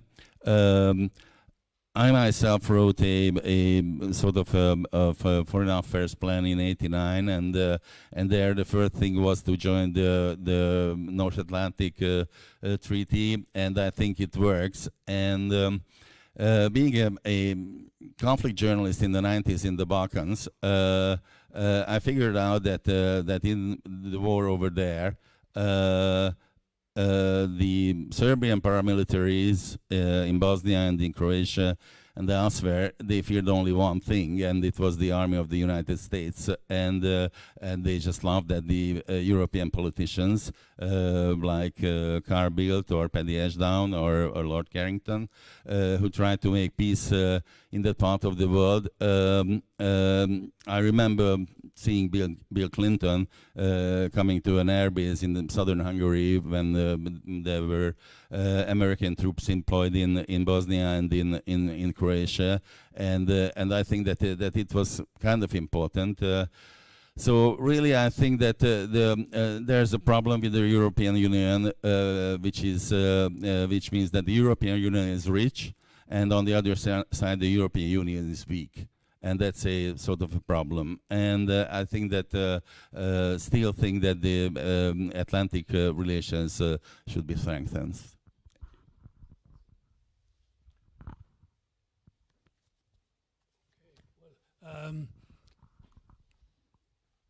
It's difficult to trace when this mutual disappointment happened. In my presentation, I stressed the positive legacies of that period of accession, but one can also remember that immediately after accession, I mean the day after accession, Polish Prime Minister resigns. A month after accession to the EU in 2004, Czech Prime Minister resigns. 3 months after EU accession, Hungarian Prime Minister resigns. You know, Miller, Špidla, Medješi, you know. So this was a great moment of where normally you would expect politicians to say triumph. I achieved something formidable for my country. Return to Europe has now, you know, under my leadership, etc. No, they are brought down, and I thought that in this, I remember in that demise of the 3 prime ministers, within weeks or days in the Polish case after the accession, it heralded something that you had a strong consensus between which stifled political life in some countries or in some respects, because you're concentrating on that main goal, you must not compromise EU accession. So you have a strong consensus which limits party competition in some respects, etc., etc. And then you have a backlash against that. It starts the morning after, and of course it goes all the way to today. I mean, today we are in the opposite extreme. I would say what is interesting for me today is to see how Europe has become a salient issue in domestic politics. In a country like Hungary, in Poland, but in other places as well. This is absolutely clear that, and this is not something that one would have necessarily expected. I remember in an argument, this was after accession, sometime 2008, with Andrew Moravchik. We were at a conference in Chicago, and he said, forget it, Europe is no longer a salient issue in domestic politics, it's over, etc. Well, you know, look at what's happening now, you know, in Poland, in Hungary, etc. You build a coalition which goes from right to left, which one thing, get Orban out and get us into the European mainstream. And you could say the same thing in a way in Poland and elsewhere. So that is interesting how this has changed, end of the consensus, and we are dealing with deeply divided societies, deeply divided, polarized societies. Of course, this is not exclusive to Central Europe, but it has some specific Central European features. Well, I don't have, perhaps I shouldn't speak too long, but we are at a kind of crossroad now because for Central Europe, but for the EU as well. I mean, Ladislav Cavara mentioned that there is no visible Central European influence. I would not say so. I mean, the whole story of EU accession and enlargement was the biggest success of the EU in that period. I don't see any other major success story of the EU. I'm not talking about the success story of the countries. This is a success story of the EU, that it has kind of helped to bring stability, a degree of democracy, integration, economic prosperity to this part of the world. And then you look at the figures, and you look where Poland was compared to EU average in mid-90s, and you compare it today when it has taken, you know, it's ahead of Portugal and Greece. Well, you know, you can measure it the way. So I would say no, there were successes, and you even have visible success. And that is when Donald Tusk, Polish Prime Minister, becomes the head of the European Council. The symbolic political head of Europe is a Polish Prime Minister. So you have the enlargement momentum translated in a way politically. Okay, so that was there. In the meantime, we've had a decade of backtracking on that moment, and we can of course discuss what are the causes, and I would certainly say that we have in parallel the crisis of the Central European democracy, illiberal democracies, and we have also the dilemmas and the EU itself at a crossroad in a way, and that concerns a number of domains that we cannot touch upon now. I would simply say one issue that keeps me very confident for the future is that I don't see in countries like Poland or Hungary or Slovakia any public opinion support for this kind of brinkmanship with the EU. So this is a strategy that has been chosen by political leaders. Nationalism has certainly something to do with it. It's always, you know, invoking national sovereignty has always been a winner, at least in the short run. But, you know, looking at public opinion figures in Poland, in Hungary, you know, you have 3/4 of the Poles, 2/3 of the Hungarians think it's they have trust in the European Union. They're better in the European Union rather than having a slanging match with it. Thank you. Maybe I will not try to answer some questions, but maybe to raise some others that I was, you know, thinking about that when you were speaking, all of you before. First topic, I would like to speak about nationalism. We can say that, yeah, nationalism, we can be sure that it's present, but we are mostly speaking of populism. And if you are thinking about populism, what is it derived from linguistically? Populus. What does it mean? The people. Democracy. What is derived from? What does it mean? The people. One is from Latin, one is from Greece. What's the difference? In political science, when trying to use these two words, expressions, concepts, the basic difference is that populism is against pluralism. It defines a clear group who is part of the people and who is not part of the people. Democracy supposes that people is pluralistic and can accept even those who do not like. They are part of the people. And the sources of illiberalism in Central and Eastern Europe, according to my opinion, is part of the political culture that was strongly used. That it's not really clear nationalism in the sense like national revival and so on, but it's mainly populism that's trying to say Hungarians are not only those from the Hungarian blood, but those who have these values or who behave like that. The Czechs are those who are drinking beer, simplifying. Yeah. And this is a big problem. We have to change, or we have to support acceptance of pluralism. This is the only way how to go against populism. Second question, But this was not my answer. It's more like question, some proposal, thinking about that in this way. Identity. I do agree with Jacques that you know, you have hierarchy in identity, and you can have different identities. But thinking generally, how national identity is based in Europe? What's the tradition? It is the history.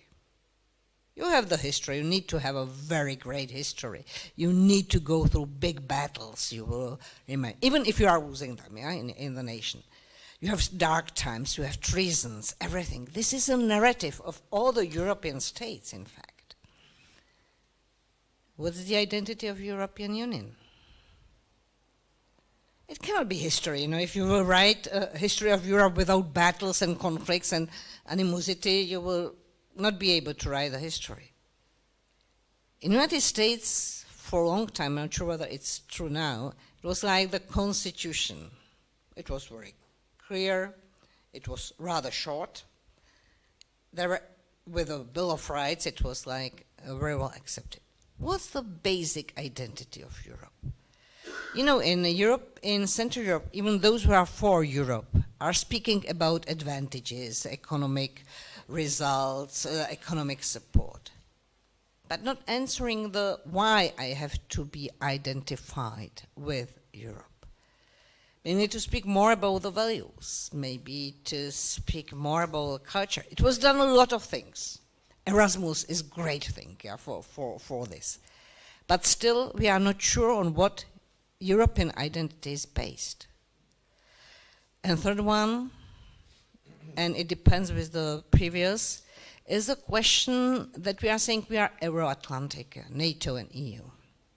What's the position of United States? We have not mentioned it at all. The George Bush Jr. understanding of New Europe and Old Europe. Then Obama thinking about it will be fine to call to one person that would represent the Europe. And then again Trump. That was not thinking about European Union again. And with Brexit, we can suppose that there will be more closer connection of US and Great Britain as a traditional thing. So we are Euro-Atlantic. But what will be position of European Union in that? And we could see that in Poland, orientation, political orientation is much more on United States. Also because of many Poles living there than on US. We could see that in the Czech politics. There were streams that were more for United States than for European Union. And I think that European Union has to do something to be a strong partner for the others. This will help also the identification. Because in foreign policy, very often identity is based. You are part of someone, you are part of some team. And I think that this could be, we need to think about that. Because it's not like glorious cooperation, European Union and United States, and it would not be in future. And I have nothing against the United States. I have worked on that country a very long time. But Europe needs to be strong enough to get the position.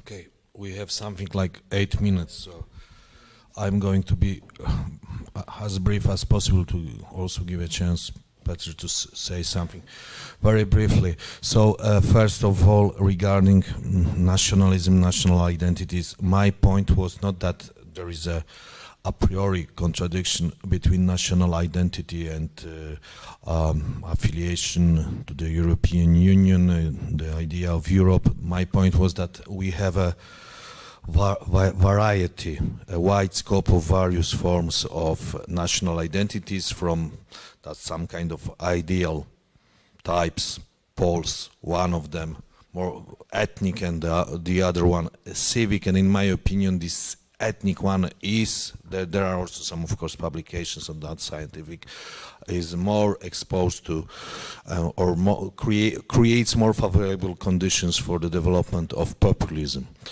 And the second point, definitely, if you regarding, because Jacques brought this issue of opinion polls conducted in Poland and Hungary related to the attitude of Polish citizens to the European Union. That's a tricky topic, because on the one hand, yes, there is a very wide support for the membership of Poland in the EU, for sure, but if you scratch the surface, in that case you can see a lot of ambiguities, sometimes even contradictions related to the idea of that we are different from the cultural point of view. There is quite a really huge group of people that believe in that, and you have the problem with the attitude. That's the EU became highly politicized in Poland, this issue, also because of the issue of rule of law. So if you are pro-government, in that case you are against, for example, this mechanism of conditionality. And generally, we have already discussed this issue in Budapest, that there is a problem of level of knowledge about the EU in our countries, that we should, not only in our countries, but generally among the EU citizens. Definitely there are differences. For instance, in Poland, only something in one of opinion polls, slightly more than 10% of polls admitted that there is a primacy of European law over the national law. Only slightly more than 10%. Okay, so maybe I will pass the mic. Thank you. And being the last one, I will actually make the round back to the very first presentation by Ladislav and his reference to experience he got from Hungary, from the Hungarian event like this, where his Hungarian colleagues were kind of optimistic with the Czech parliamentary results. I don't want to be the messenger of the bad news or the Nostradamus of bad predictions, but I would probably hamper of these optimistic views a little bit. We have to imagine a different political conditions and political and institutional environment of Hungarian political system. And since there is a very broad anti-Orban coalition being formed, very broad, much more broader than the coalition that's been formed here in the Czech Republic. And as we know, the coalition being formed here is already accused or predicted to be very unstable, very fragile. So now imagine in Hungary, the coalition, the anti-Orban coalition is even more fragmented, even more diverse, and the fragility is even higher. And I definitely wouldn't rule out something like a Mečiar 1998 scenario that Orban would still be able to influence the election outcome by reshaping the electoral law or some parts of the electoral law. We have to imagine, and as I said, a different institutional architecture of the Hungarian political system and the political reality. Orban has 2/3 majority in single chamber. They have no other chamber. If Babiš wanted to do the same before our election, he would have to deal with 2 chambers, and he didn't have majority in either of them. Now Orban is facing a situation which, in the first time since 2010, he is, by percentages, endangered to be ousted out of the power. But he has the, I would say, ace in his hand, the 2/3 majority in a single parliamentary chamber, and definitely a possibility to use this majority and use this advantage into some electoral reforms. So I'm sorry to Hungarians, I'm sorry to the optimism. As much as I would wish your optimism to come true, I'm afraid it's gonna be much more harder. Thank you.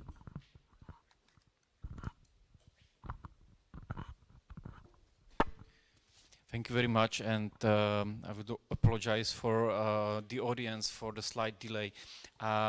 We would like to collect questions and comments, both from people here in the room and online. I would suggest collecting comments and questions online. We can either screen anyone who wants to speak.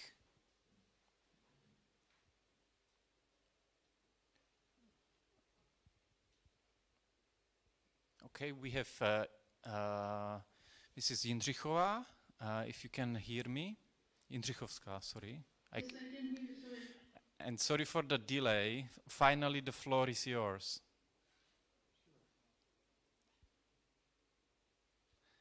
I don't know if that was intentional or not.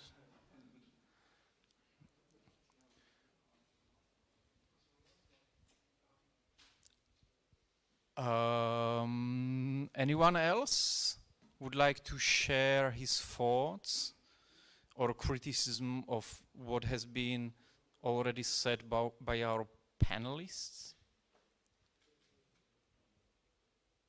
Don't be shy.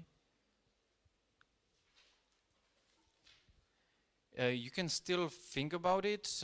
We can turn the floor to our students, colleagues, and audience here in the room.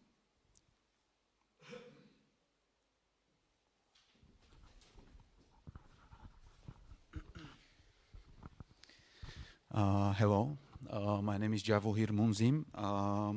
First of all, I want to say that it's an honor and pleasure to participate here, and I'm grateful. Was like listening to you very carefully, and I would agree with Adam Belker in terms of Europe as a unique union. Like because we have to be proud that European Union today should be an example for many countries in terms of security, in terms of economy, trade facilitation, human rights. And yes, you mentioned it very good.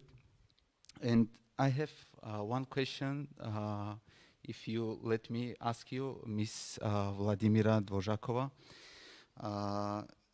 Was the integration for Central Eastern European countries like late or early? You mentioned independent professional institutions. Could you please a little bit elaborate on what did you mean by independent professional institutions?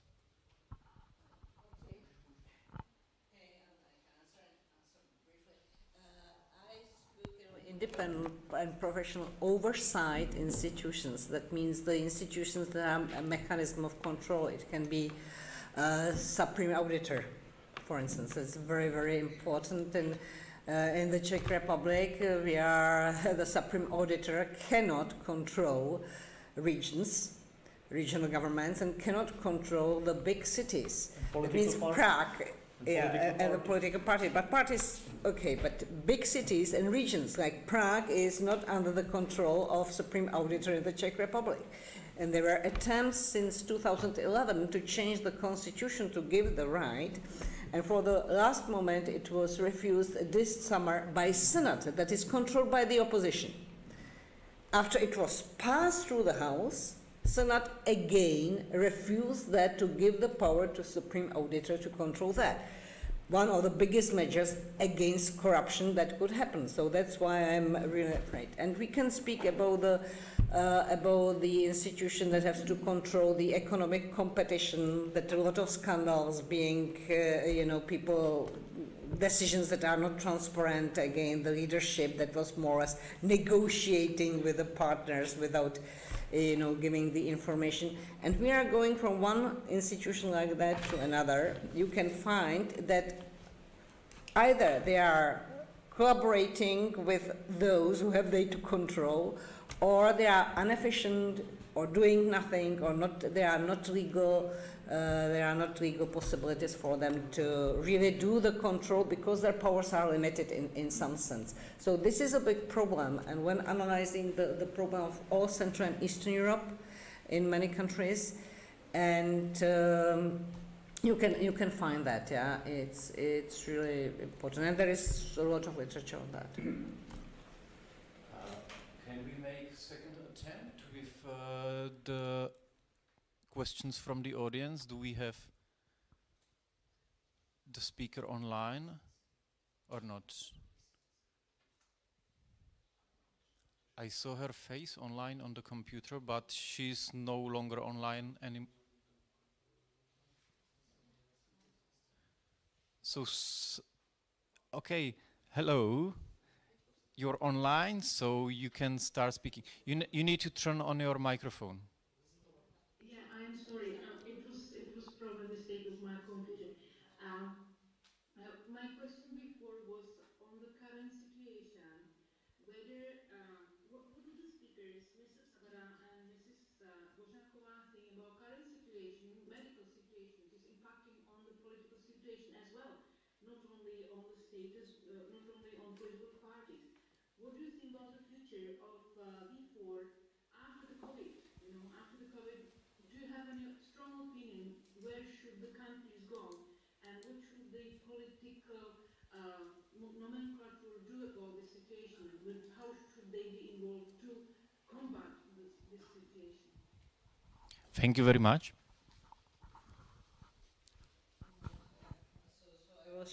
I suppose that the question is on how to combat the economic situation after pandemic, yeah? I think. Or budget. Or whether to do something... Economic and social, yeah. Yeah, economic and social. You know, this is a big question because the new cabinet will have to solve the problems with enormous debt, with a huge inflation. And the question is which social group will pay for that? Whether there will be some solidarity or whether it will be paid by those who are even now in a very bad situation.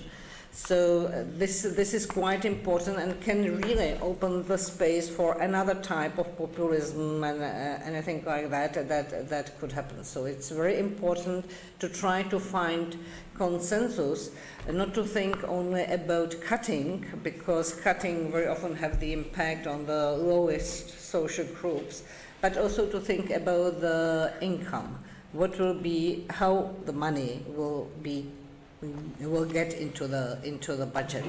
We can speak and think about some investments or support, but I'm afraid there are a lot of money coming from Europe. And we know that the way how we work with this money is not very often efficient. So it will be about efficiency, effectivity, both these things, how to solve that. And to find the social peace more or less, or not to form new losers, because one thing like that was discussed after a financial crisis in 2008 and 2009, and I think that the way how it was solved here in the Czech Republic maybe helped later the Babiš come to power and in the moment when the economy started to grow, to use that. So we are hoping for economic growth again. Yeah. Well, I don't, I'm not hoping for that. I said that, after some time, any time starting economic growth, even from zero, yeah, you can suppose that. But in this moment, when there is economic growth, it's much easier for populist leader to pay. Last round of questions. Oh, sorry. Oh, yeah, I forgot. Thank you. I will be very brief. I firstly completely agree with what Vladimíra said. Secondly, of course, it's an issue of also different condition of these V4 nations. I have to stress that when we are talking about Czech Republic, continually really a very low rate of unemployment compared with specifically with Slovakia and Hungary. Secondly, debts were mentioned. Of course, I could imagine many measures.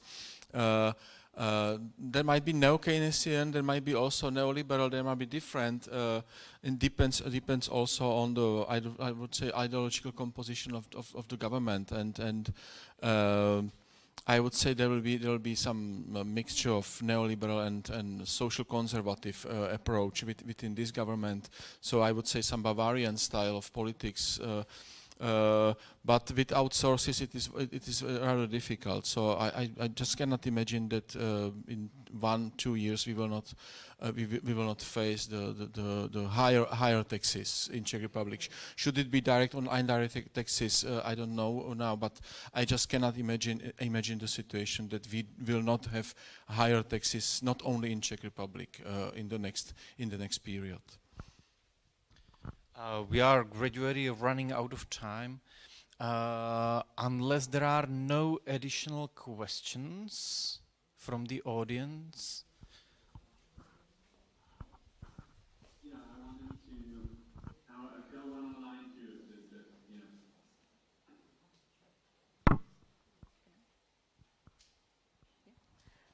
I only have. Yeah, like. Okay, I'll start. I have the microphone.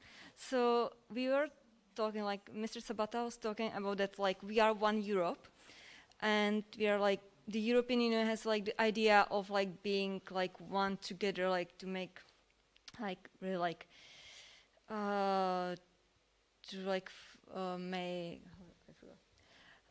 that like the first idea of a European Union was to like make one big market, like to be like more open, to open the borders, to open the economy. But I think that the COVID really like showed that how European Union is really like fragile in the really like the basis when the borders were closed. And I wanted to ask Mr. Sabata if when the Great Britain left the European Union, if it was like the first sign of falling the European Union apart by itself.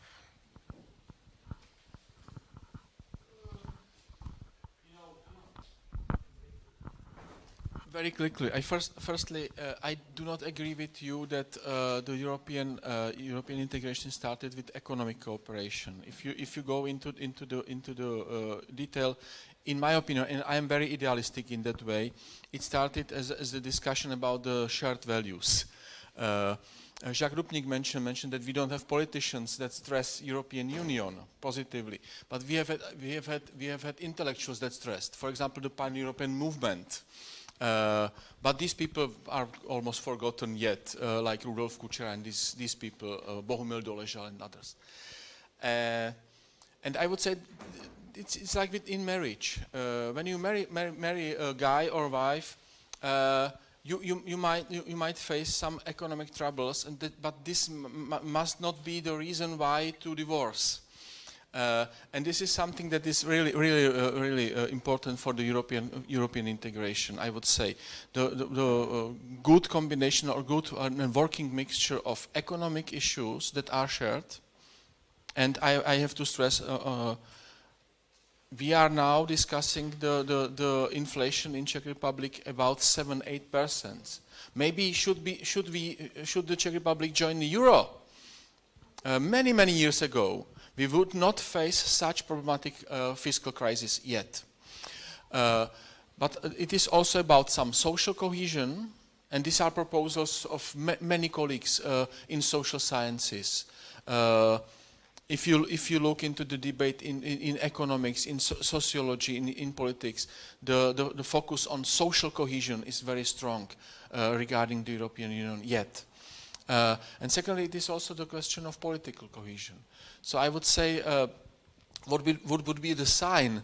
Of course, maybe Brexit was the first warning, but not a sign yet, as far as we might discuss the specific identity of British Islands and so on.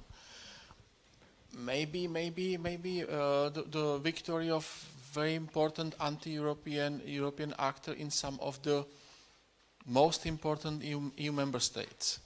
Should it be France? Should it be Italy? I don't know which of such countries it must be, but this would be a very important symbol for me.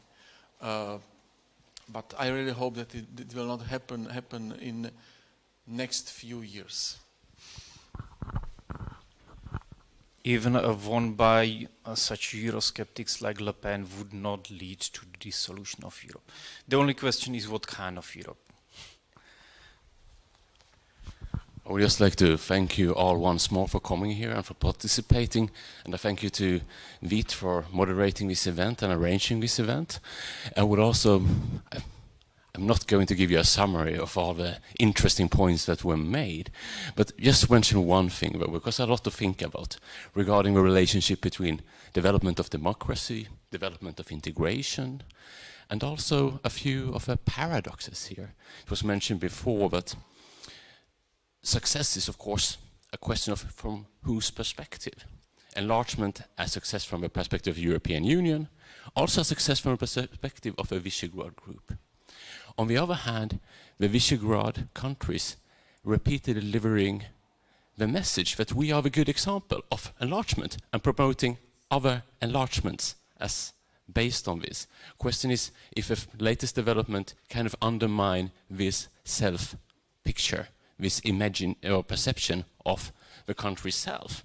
Meaning if you have a democratic backlash, can you then anymore be the good model of democratic transition and accession to the European Union?